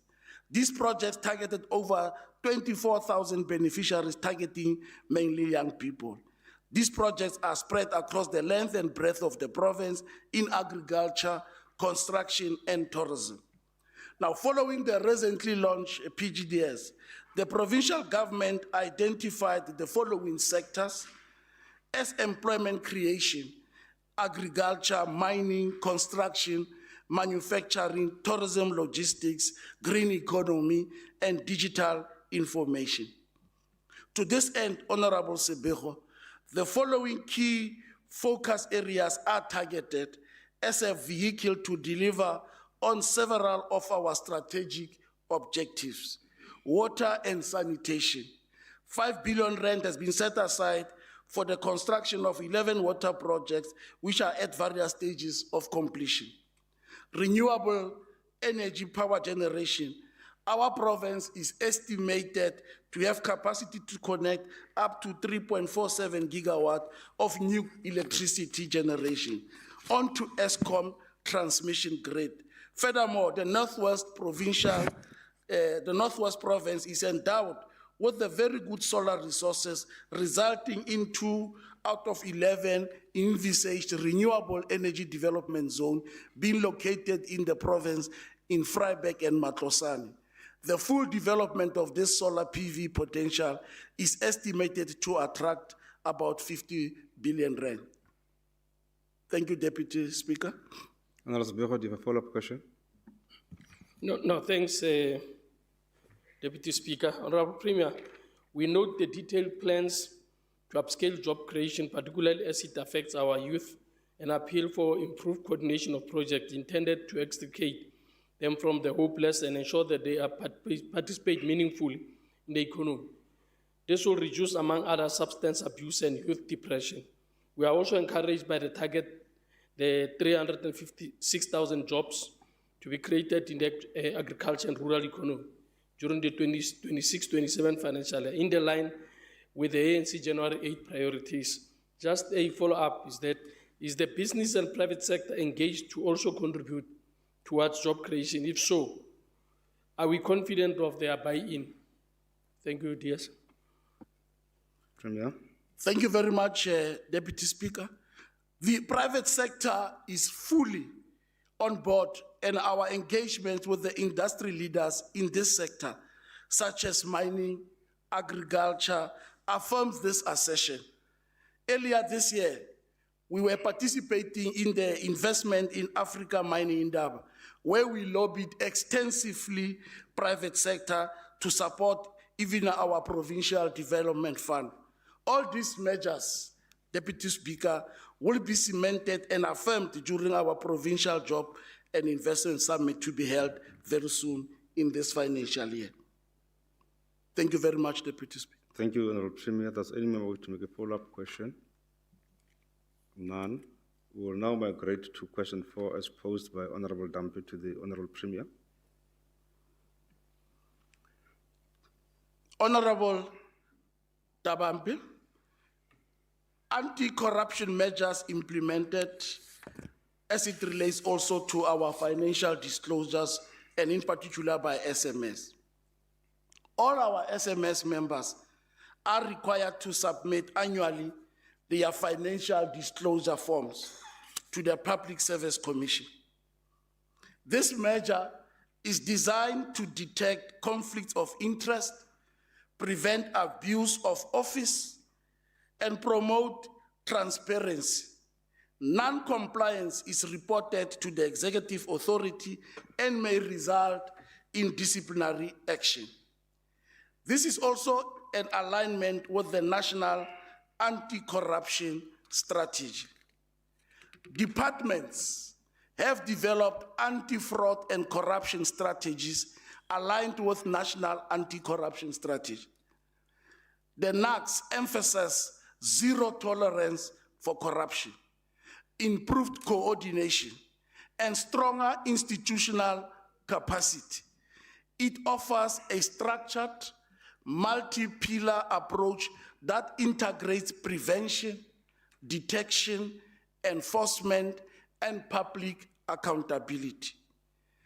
Lifestyle audits have become a mandatory governance tool in the South African public service, following the Department of Public Service and Administration, DPSA, guidelines for 2021. The primary purpose is to strengthen ethical governance, detect and prevent corruption, and ensure that public servants' lifestyle are consistent with their lawful income. The audits are embedded within the financial disclosure framework and supported by legislation such as the Public Service Act, Public Administration Management Act, and Public Service Regulations. They are also aligned with the National Anti-Corruption Strategy. Lifestyle audits serve as a preventative and a detective mechanism within the public service. We also have the internal audit and risk management units.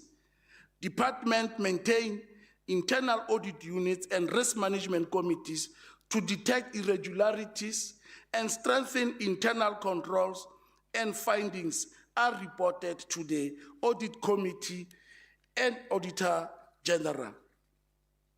The Forensic Coordination Unit in the Office of the Premier. This unit is established to coordinate forensic investigation across the province, and it provides centralized oversight, ensures consistency in investigations, and strengthens accountability. Effective of measures. The compulsory financial disclosure forms by SM members have improved transparency and accountability, providing a mechanism to detect conflicts of interest. Lifestyle audits, through still being rolled out, have strengthened oversight of senior officials and have created a deterrent effect against any malfeasance in the public service. These efforts have also been bolstered by internal audit and risk management structures that provide earlier detection on irregularities. These measures are in correlation with the national strategies that ensure coordination with enforcement and prosecutorial bodies. The Forensic Coordination Unit continues to enhance investigative capacity and oversight. And also to mention that this is an ongoing exercise. Tomorrow we will be appearing in Cape Town to appear before the National Committee to go and speak about what measures are we also putting in place, meaning that the oversight at National Parliament, they are also interested as to what are we doing as it relates to this lifestyle, forensic coordination, and other related matters. Thank you, Deputy Speaker. Thank you, Honourable Premier. Honourable Tabampi, follow-up question. No, thank you very much, Deputy Speaker. Clearly, the Premier did not read the question and failed to answer it. The question was, what has he done as the Premier since coming into office? And what he says about lifestyle audits, I mean, it was there in 2021. It's not a new thing. It's not a measure that he, as the Premier, has came with. But Chair, just to check how many prosecutions as the result of the measures that he says he came up with, but I know he got them there. How many prosecutions have been done as a result of your initiative? And how have those measures kept on nipping the bud of corruption? And in terms of lifestyle audits, how many employees have been found wanting and arrested? Thank you, Deputy Speaker. Yeah, Honorable Premier. No, I think, Honorable Dabampi, what we are trying to emphasize here is that strengthening capacity of the state to do exactly what you are talking about. It's what has been emphasized. Sabubedi ke gore, rona ga re di law enforcers. People have been arrested. People are appearing before the courts. We don't want to judge them. So once people are sentenced, we'll be able to pronounce ourselves. Thank you very much, Deputy Speaker. Thank you. Any member of the follow-up question? Honorable Sonakile. Thank you, DS. Premier, it is very difficult to honestly believe that those measures that you've mentioned are working because corruption levels remain systemic and entrenched. Is there political interference protecting individuals implicated in corruption? No, you can proceed, Honorable Premier. Deputy Speaker? You can proceed, Honorable Premier. Okay. Respond, yeah. No, there's not any political interference, Honorable Sonakili. If there are any suspicious political interference and they are brought to our attention, we would have been able to intervene. We believe that once detection is made and is reported and is investigated, the necessary action must be taken. Thank you very much, Deputy Speaker.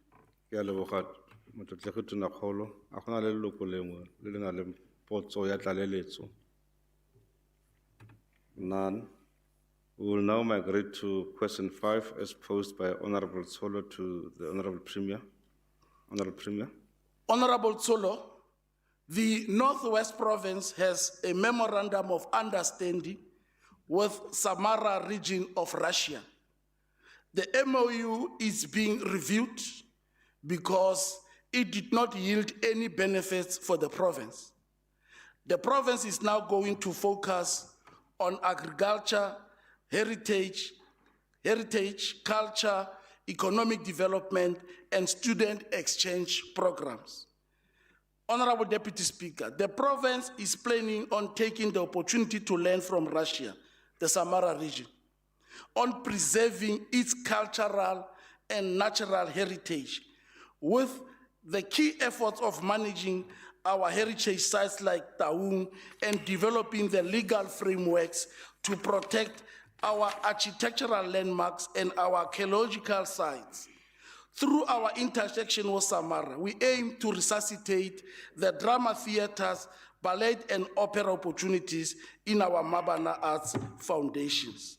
Through Samara, we are looking for training opportunities for civil service and our municipalities and our municipality workers in the field of engineering, scientific and humanitarian disciplines, and linking them with the programs that we have with our Northwest University and our FET colleges. Samara is known to be producing aerospace launch vehicles, satellites, and various space services that we can learn from and assist in industrial production. I think at the center, Deputy Speaker, what members must understand is that the MOU by their nature are long-term plans that you have. And secondly, they are not defined and prescriptive. They are a matter of exposing you to opportunities. And what is of importance, it's your ability to say, what are the opportunities that are there? So they are not defined in terms of mutual benefit at the first instance. It's what opportunities are there and how far can you pursue them. Therefore, we have reviewed our MOU, and we believe with the newly identified areas of opportunities, we will be able to utilize the MOU. Thank you very much, Deputy Speaker. Thank you, Honorable Premier.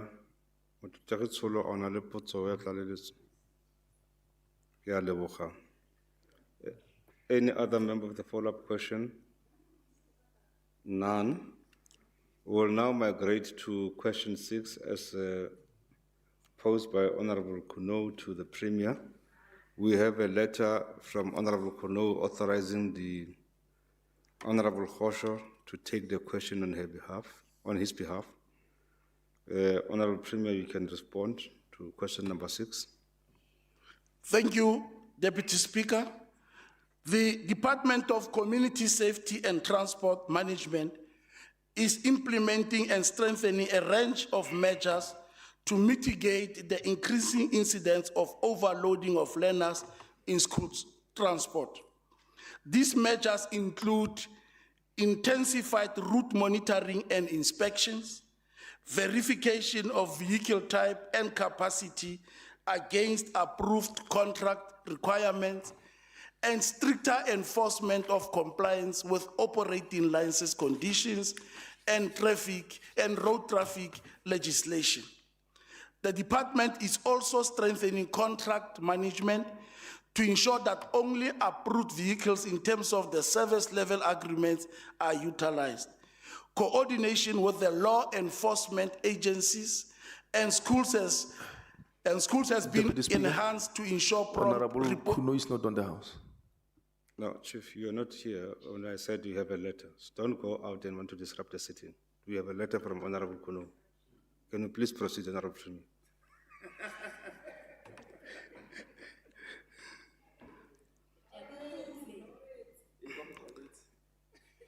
Okay. Can I proceed, Deputy Yes, yeah, you Speaker? can Am I proceed, Honorable protected? Premier. No.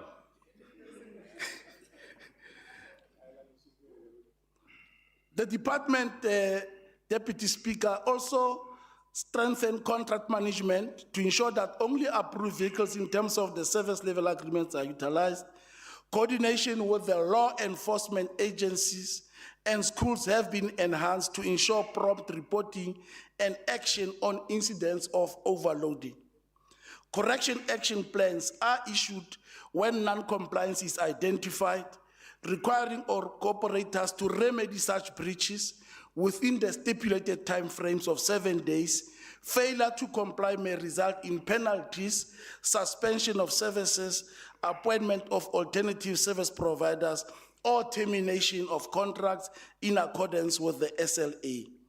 The provincial government does not condone the operation of scholar transport services by operators whose operating license, permits, or compliance documents have expired. The National Land Transport Act number 5 of 2009, section 50, regulation of road-based public transport state that no person may operate a road-based public transport service unless they are the holder of a valid operating license or permit issued for that specific vehicle. The National Road Traffic Regulations also, regulation number 2001-38, certificate of roadworthiness.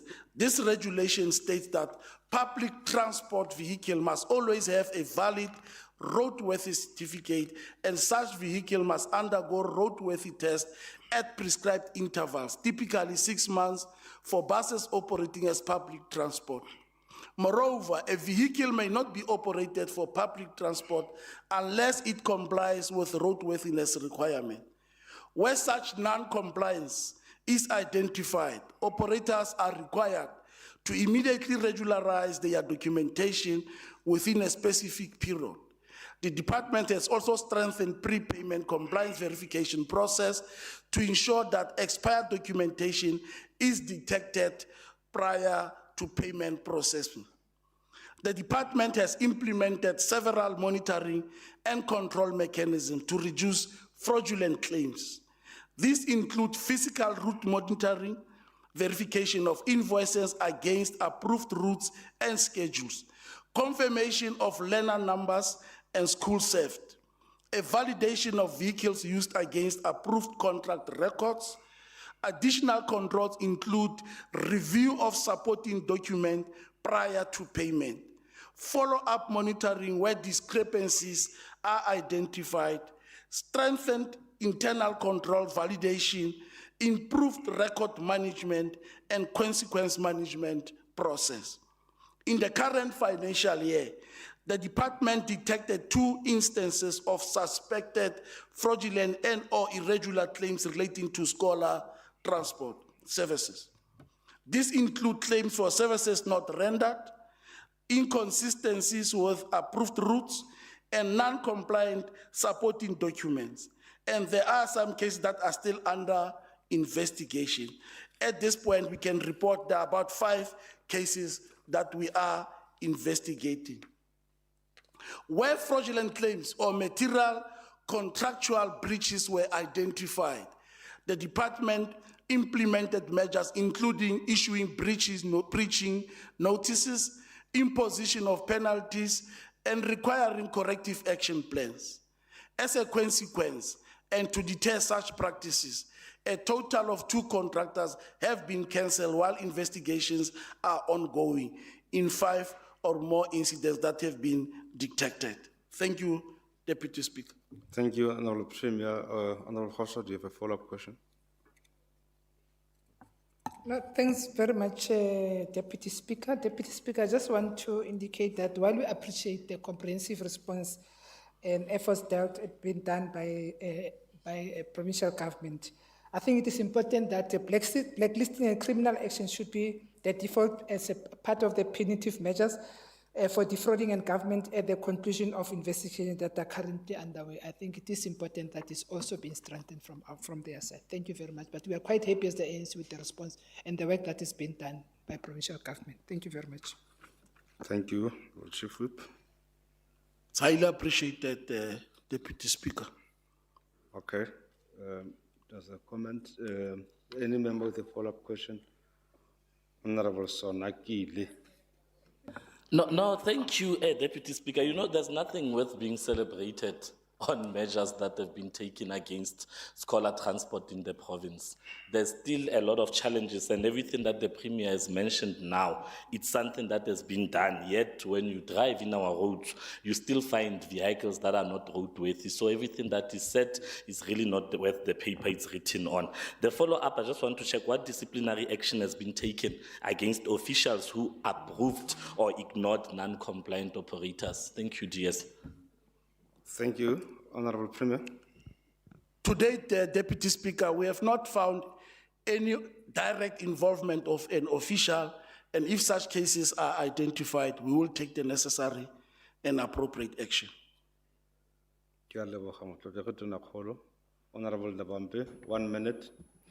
No, thank you very much, Deputy Speaker. Perhaps if the Premier can provide us with the list of the scholars transport that he says they've been terminated and all those that are found to be wanting, because there are many scholar transports which are operating without a license. So we want to check actually which ones have you terminated and the reasons, so that we're able to bring to the Premier and the MEC other scholar transports which are doing the same thing. Thank you very much. Honorable Danji, can we have order? The Honorable Premier will respond, but I don't think that, but let me respond. Let me not respond on behalf of the Premier. Honorable Premier, can you respond to Honorable Dabambe? No, I think such information can be provided, Deputy Speaker. Thank you, Honorable Premier. Honorable Memo, are you covered?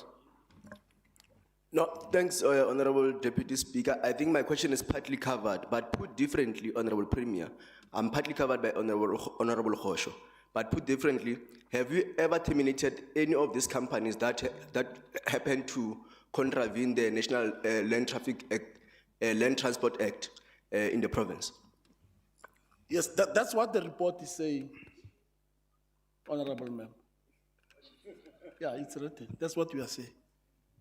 No, Honorable Member, there can't be a conversation between you and the Premier. You have posed your question, the Premier is responding, you know the rules. The Premier has responded. Now members will then migrate to question 7 as posed by Honorable Steenkamp to the Premier. The Honorable Steenkamp is not in the House, but he has written a letter authorizing the Honorable Sonakile to take the question on his behalf. Honorable Sonakile? You can respond, Honorable Premier. Okay. The following is it's a breakdown of confirmed foot and mouth disease cases as per district and per state veterinary office in the Northwest Province. In Dr. Kenneth Kaunda, we've got a total of 62, Ventersdorp 26, Poch 26, Makwasi Hills 5, Matlosana 5, in Bojanala 53, Rustenburg 21, Madibeng 16, Khetling 15, Moretele 6, Matlosana 1. Matlosana, it's a mistake, Honorable Deputy Speaker, should not be there, it's covered already. In Rusukhumutsi Mompati, we've got Naledi with 23, Greater Taung 8, Mamusa 4, Molopo 2, Ngakamudiri Molema, Ratlo 4, Mahikeng 9, Tsoain 3, Ditsobotla 10, Ramotsiri Muilwa. These are confirmed cases of the FMD. The suspected ones in the province, in Dr. KK, we've got 17, Ngakamudiri Molema, we have 80, and the number of outbreaks have increased from 143 in February to 210 at the same time in March. Suspects have decreased. As a result, returned to confirm that the farms and villages are positive. The high-risk district is the district that possesses the risk of spilling over to Botswana. And these are outbreaks that are in Dr. Ruth Humutsi Mompati and Ngakamudiri Molema, which have outbreaks that are within 10 kilometers of the border. Control measures in these districts are vaccinations. In communal areas, there is summoning of personnel from other state vet offices. All 210 outbreak farms and villages are under quarantine and movement restriction. The economic impact will be calculated at the end of the disease control processes. The current focus is on stopping the disease. Thanks, Deputy Speaker. Thank you, Honorable Premier. Honorable Sonakile, do you have a follow-up question? Yes, thank you, Deputy Speaker. Premier, are services adequately resourced to deal with this FMD issue in the province? We are not adequately resourced, Honorable Sonakile, as a department, but with what we have not experienced any overwhelming situation. The department is coping thus far. Thank you, Deputy Speaker. Thank you. Any member of the follow-up question? None. Honorable Mahakana. Thank you very much, Honorable Premier, for your response. We note the interventions that are made, but are there any other interventions that are anticipated to help and also to make sure there's more cooperation and collaboration with the farmers and organized formations? What we have done, Deputy Speaker, re mo metseleng ya go bua le baagi ka kakaretso, re bua le borrakgwebo, re bua le civil society, re bua le baagi ka kakaretso mo go lwantsheng botlhoko jo jwa diphologolo. Mme se se botlhokwa se re se dirang in this mobilization, at the center of it ke di-farmers tsa rona. Ka mantswe a mang ka bokhutshwane, re na le di-farmers tsa rona letsatsi le letsatsi go dira sure gore ba bone gore puso e na le bone ka malatsi otlhe go leka gore ba ska ba latlhegelwa ke diphologolo tse tsa bone. So we have mobilized the entire society in terms of ensuring that we put the necessary control measures. Thank you, Deputy Speaker. Thank you, Premier. Honorable Kodisa. Thank you, Honorable Premier. As we are following on the foot and mouth disease plan, I just want to find out where in the province can we get the livestock certificated in case one is forced to migrate it to another region? Thank you. Premier. I think we should be able to go to the nearest veterinary office close to areas which you are referring to. We have offices throughout our districts and sub-districts in the province, and we've got people responsible who will be able to assist. Thank you, Deputy Speaker. Thank you. Honorable Van Yesten. Thank you, Deputy Speaker. Premier, you've indicated that you are talking to the farmers and the stakeholders every day. I would like to know which communication mechanisms are you using to speak to the individual farmers on the ground every day so that they know these are the vaccines we have in the province. This is where we stand with the rollout. This is how you can be engaged. How are you as a government communicating with those farmers every single day on a live basis? No, you can proceed, Honorable Premier. You can proceed, Honorable Premier. Okay. Thanks, Deputy Speaker. We are in constant communication with Farmers Association in our respective areas. We have also involved our respective municipalities because we believe we can reach out our communities and farmers through our ward councillors, our ward committees, and so. That's why we spoke about mobilization of civil society and the society in general to reach out. And we've got advocacy campaigns from our offices in our sub-districts and so on. So that's why we are saying on a daily basis we are with our farmers. Thank you, Deputy Speaker. Honorable members, Honorable Madam, are you not coming for a second time on this question? I got you posed a question on this question. So, okay. No, thanks, Deputy Speaker. On the question of issue of certification, the Premier is saying he thinks you can go to the nearest veterinary whatsoever. But he's saying he thinks, so he doesn't speak with authority and he speaks on behalf of government. So he must speak with authority to say, you can go to the nearest so-and-so facility, or you can go to this particular area. He can't say, I think. Immediately says he thinks. It's more like there's no authority or clarity in terms of what he's responding to. So it's quite important that he responds with authority and clarity so that our people can know what to do. Thank you, Chair. No, you can respond, Honorable Premier, but I would not know, Honorable Member, that what is authority vis-a-vis what the Premier is saying, but the Premier can respond. Because English can be very broad. All right. Honorable Premier, you can respond. No, untusitse, Deputy Speaker. Agri ke a makala gore. Agri ha o batla thuso ya puso, you go to the nearest office. So that's like So I'm just saying that I'm surprised that we don't know when you want services, where are you supposed to go? You go to the nearest office of government office. That's where you're going to be assisted. Thank you, Deputy Speaker. Thank you very much, Honorable Premier. Members will now migrate to question 8 as posed by Honorable Makgakane to the Premier.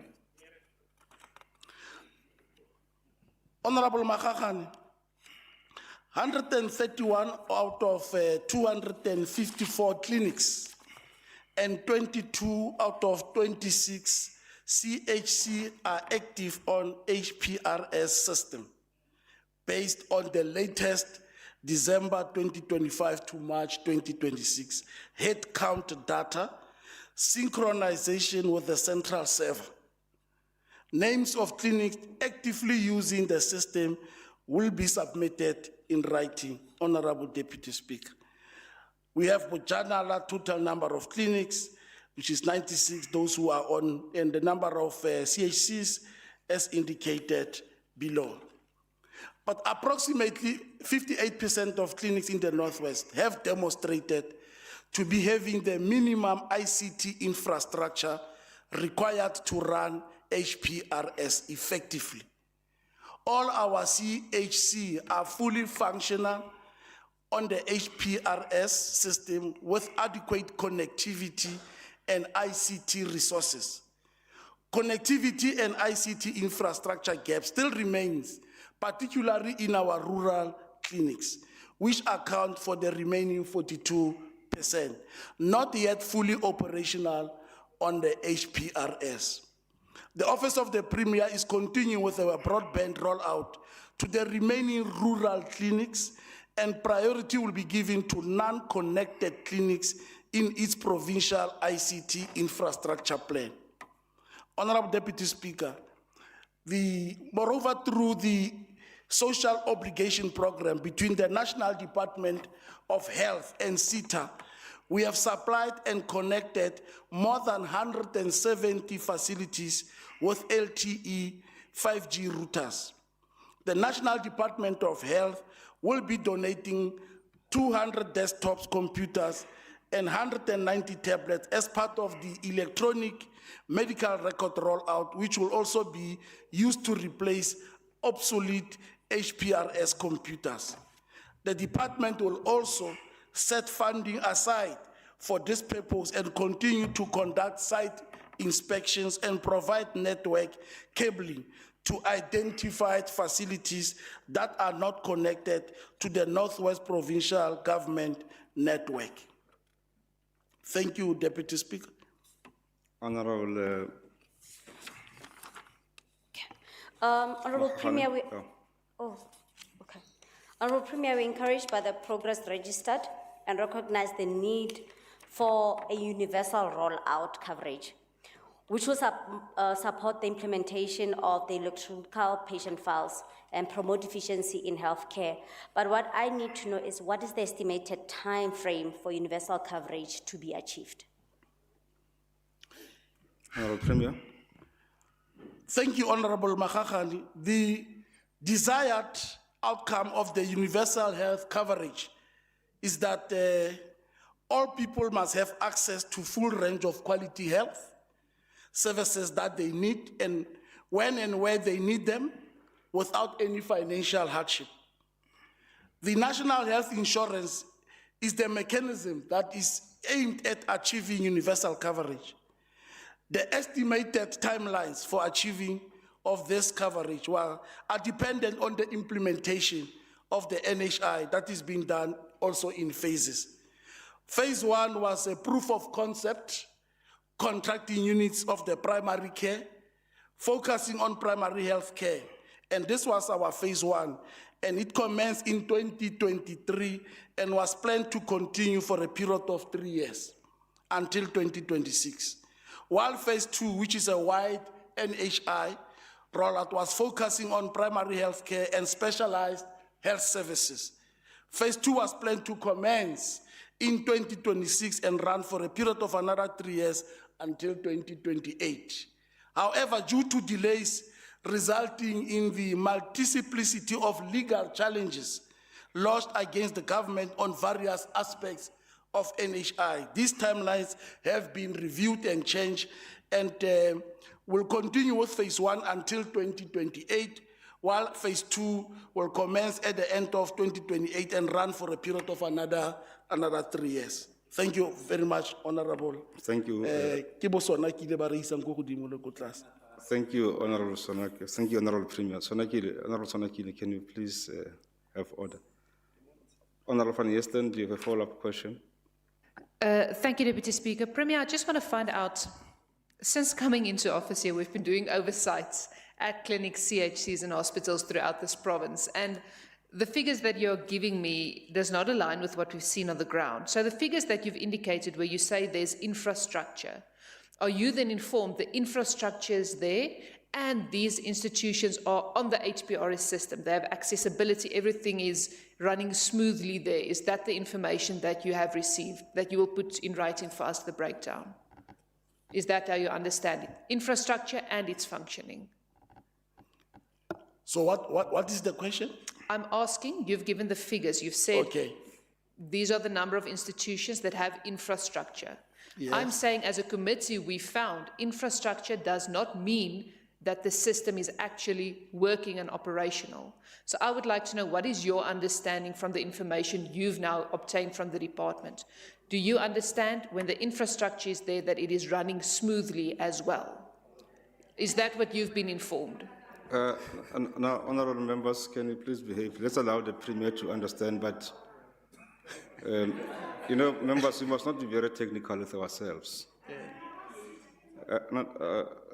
Honorable members, can we please have order? I would allow Honorable Premier to respond if he so wishes, but if he thinks that is an information that he must go and look for. You know, I'm taking out my specs to look at you properly and say, because... Must I rephrase, Deputy Speaker? Must I rephrase, because I think I have already done so. Your question the Honorable Premier understands your question. Yeah. I'm saying you understand the question. She wants to take another 3 minutes of rephrasing the question, so, and we've got 1 minute, member. So the Premier will respond to your question. You can respond, Premier. Okay. Now, Now, I was just saying, I was looking at you properly, because what you are asking is what I've just reported, to say the infrastructure that we have, and we have articulated properly, at what percentage is in the infrastructure. We have articulated, especially in our rural areas where we lack infrastructure and where our focus is going to be when we start to connect the infrastructure, the ICT, and the priorities that we are going to have.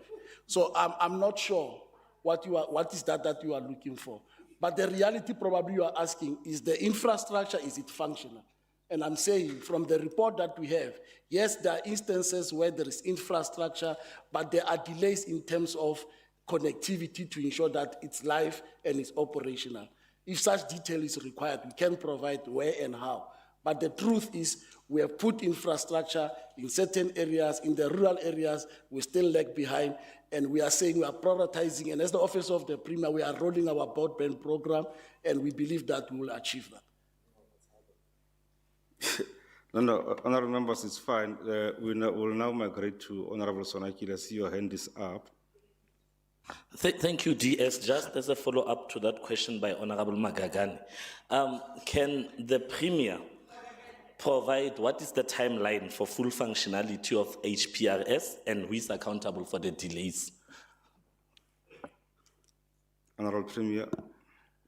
I think, Honorable Deputy Speaker, we can provide information of the whole project plan if it's required on this matter. Thank you, Deputy Speaker. Okay, thank you very much, Honorable Premier. Honorable members, we will now migrate to. Oh, Honorable Kodisang, I'm sorry. Thank you, Premier, but there we go again. Premier says he thinks. So there's no authority again on the response. Thank you. No, but honorable members, honorable, don't respond to that. You know, maybe the problem is English itself, because the majority of us here, we are not English-speaking people. So we want to. So maybe we must bring dictionaries to the house so that we just explain to ourselves what is this thing, what is the meaning of this interpretation, because there's nothing that the Premier stands here and he doesn't speak with authority. There's no way. The last point I want to make, I want to talk about numbers. You see, it's important that we bring distance. You know, this building itself is an infrastructure.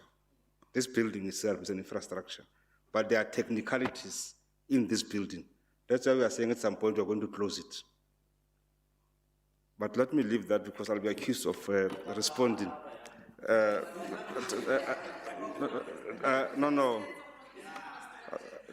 Now, members, we are migrating to the 10th question, to the 9th question, as posed by Honorable Van Hesten to the Premier. Okay. Thank you, Deputy Speaker. Honorable Van Hesten, the output indicator is reliable, as the Office of the Premier is able to make determination on which departments are not compliant to the occupational health and safety standards. These standards, which are used to monitor compliance in departments, are informed by the following prescripts: occupational health and safety, environmental management, risk management, and quality management. Once monitoring has taken place, a report is produced and departments are given feedback on deficiencies identified for correction. Furthermore, the office elevates these matters to the relevant governance structures for intervention. All our district municipalities are being assessed quarterly to assess whether their DDM structures are functional. Naga Mudiri Mulema District Municipality has signed with all its local municipalities. Ruth Suhumuti Mimpati, it's still work in progress. Thank you very much, Deputy Speaker. Honorable Van Hesten, do you have a follow-up question? Yes, thank you, Deputy Speaker. It was indicated that Mama Ruth, the district municipality, it's still a work in progress, Premier. Can you give a breakdown? I mean, there's different local municipalities under that district. For which have they entered service level agreements into, and when do you foresee this will be concluded? Because it has been highlighted bulk supply is really a big problem in that district. When will we see this process finalized, Premier? Thank you. Honourable Premier. No, I agree, Deputy Speaker. We will accordingly present such a report, such detail. Thank you. Any member, the follow-up question? Honourable Modise. Deputy Speaker, let me welcome the response by Honorable Premier, and we wish to highlight that the district development model is a critical in coordinating effective support and functionality of local municipality intervention and intergovernmental relations to address service delivery blockage. Now I do follow up, Honorable Premier. What are the planned interventions to fix the local government service delivery challenges in line with the recent provincial quota? Thank you very much. Honourable Premier. Thank you very much, COC. The quota resolutions are definitely going to form our program of action for 2026-2027 financial year. In this regard, we'll be giving, in this regard, priority will be given to water and sanitation projects, refuse removal, road maintenance, and so forth. We intend to achieve the aforementioned objectives through the implementation of our Section 154, in particular with Matlosana and Ditsobotla. And I agree with you that we have since also institutionalized our DDM to ensure that our mayors, our ministers, our deputy ministers are well coordinated by ensuring that the directors of the Premier's office in different districts serve as the secretariat, and they are coordinating our DDM, and they work closely with municipal managers of our different municipalities. Thank you very much, Deputy Speaker. Thank you, Honourable Premier. Any follow-up question? None. We will now migrate to question number 10 as posed by Honourable Khosha to the Premier. Honourable Premier, you can respond. Honourable Khosha, the city of Matlosana and Ditsobotla local municipalities have been identified for this important initiative, which will be implemented through our Section 154. The two municipalities are being confronted with administrative and financial accountability challenges, hence the deployment of a cabinet and provincial executive representatives. These are strategic municipalities when one looks at their natural endowment in the form of agriculture and mineral deposits. Therefore, intervention in this regard, either through administrative support, infrastructure development in the form of roads and refuse removal, will go a long way in attracting investments to resuscitate and reincarnate economic activities to create jobs. The department has commenced the assessment and scoping of identified roads in the municipalities, the Department of Public Works and Roads. The report will be presented to the provincial and local government stakeholder at the beginning of the month of April 2026, with anticipation of procurement process by the department to commence at the end of April and be concluded in June 2026. Deputy Speaker, the department will ensure that the projects are delivered successfully within budget, time, and required quality standards. The Department of Public Works will also ensure that there is accurate reporting of project performance in line with the indicators and targets outlined in the APP. There will be a comprehensive portfolio of evidence in terms of signed contracts, appointment letters, progress reports, site meeting and minutes, and accurate payment certificate and invoices. The department will ensure that all procurement processes comply with the supply chain regulations. There will be a clear performance indicators and deliverables in the contracts with regular updates, monitoring, reporting, and site inspections. The department will ensure that there is a structured stakeholder engagement with municipalities, community representatives, and public transport associations to ensure that there is a collective ownership of the projects. We'll ensure that there is also clear communication channels to address challenges and avoid delays to the projects. An allocation of 60 million for reseal and 15 million procurement of asphalt bags for pothole patching from the provincial equitable share has been allocated to the department in the 26-27 financial year for the intervention in these two municipalities. The department will manage the project and assign project managers who will monitor the quality of the works, ensure compliance with project specifications, and track progress against approved budgets and timelines. Thank you very much, Deputy Speaker. Honorable Khosho, follow-up question. No, thanks very much, Deputy Speaker. As the ANC, we welcome the targeted intervention which seeks to address critical infrastructure challenges faced by the two municipalities identified for the pilot phase. However, DS, we think that there must be a total turnaround and culture of service delivery, and it needs to be strengthened and entrenched. As ANC, we are satisfied with the response provided, and we have no further questions except to call for tight monitoring and effective project delivery outcomes. The lessons learned, Deputy Speaker, from this pilot project must be shared with other municipalities across the province in order to fix local government infrastructure delivery and boost local economic transformation. I thank you. Thank you, Honorable Chief Whip. Honorable Premier, ke tsaya gore ne re fela go itumelela tiro e ntle e dirwang ke puso go tswa mo go semesegolo. A gona le leloko lengwe la parlamente le na le follow-up question. Honorable Van Heesten. Thank you, Deputy Speaker. Deputy Speaker, based on the information given now, I would just like to find out, Matlosana, Ditsobotla, both of them are under some form of financial administration by this provincial government, especially considering Ditsobotla has been under financial administration for some time and the recovery team is not on the ground at this stage.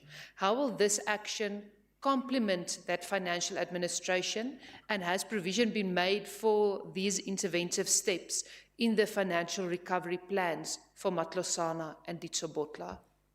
Thank you, DS. Honorable Premier.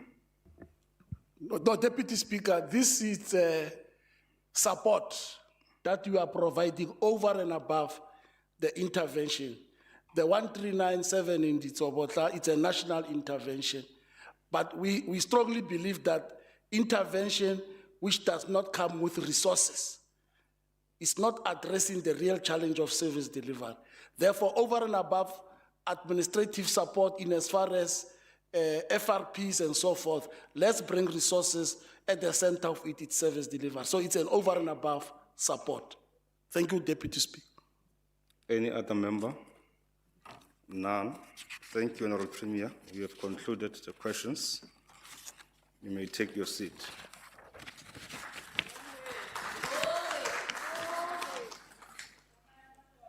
Thank you, honorable members. This brings us to the end of today's business. The sitting is adjourned until the next quarter.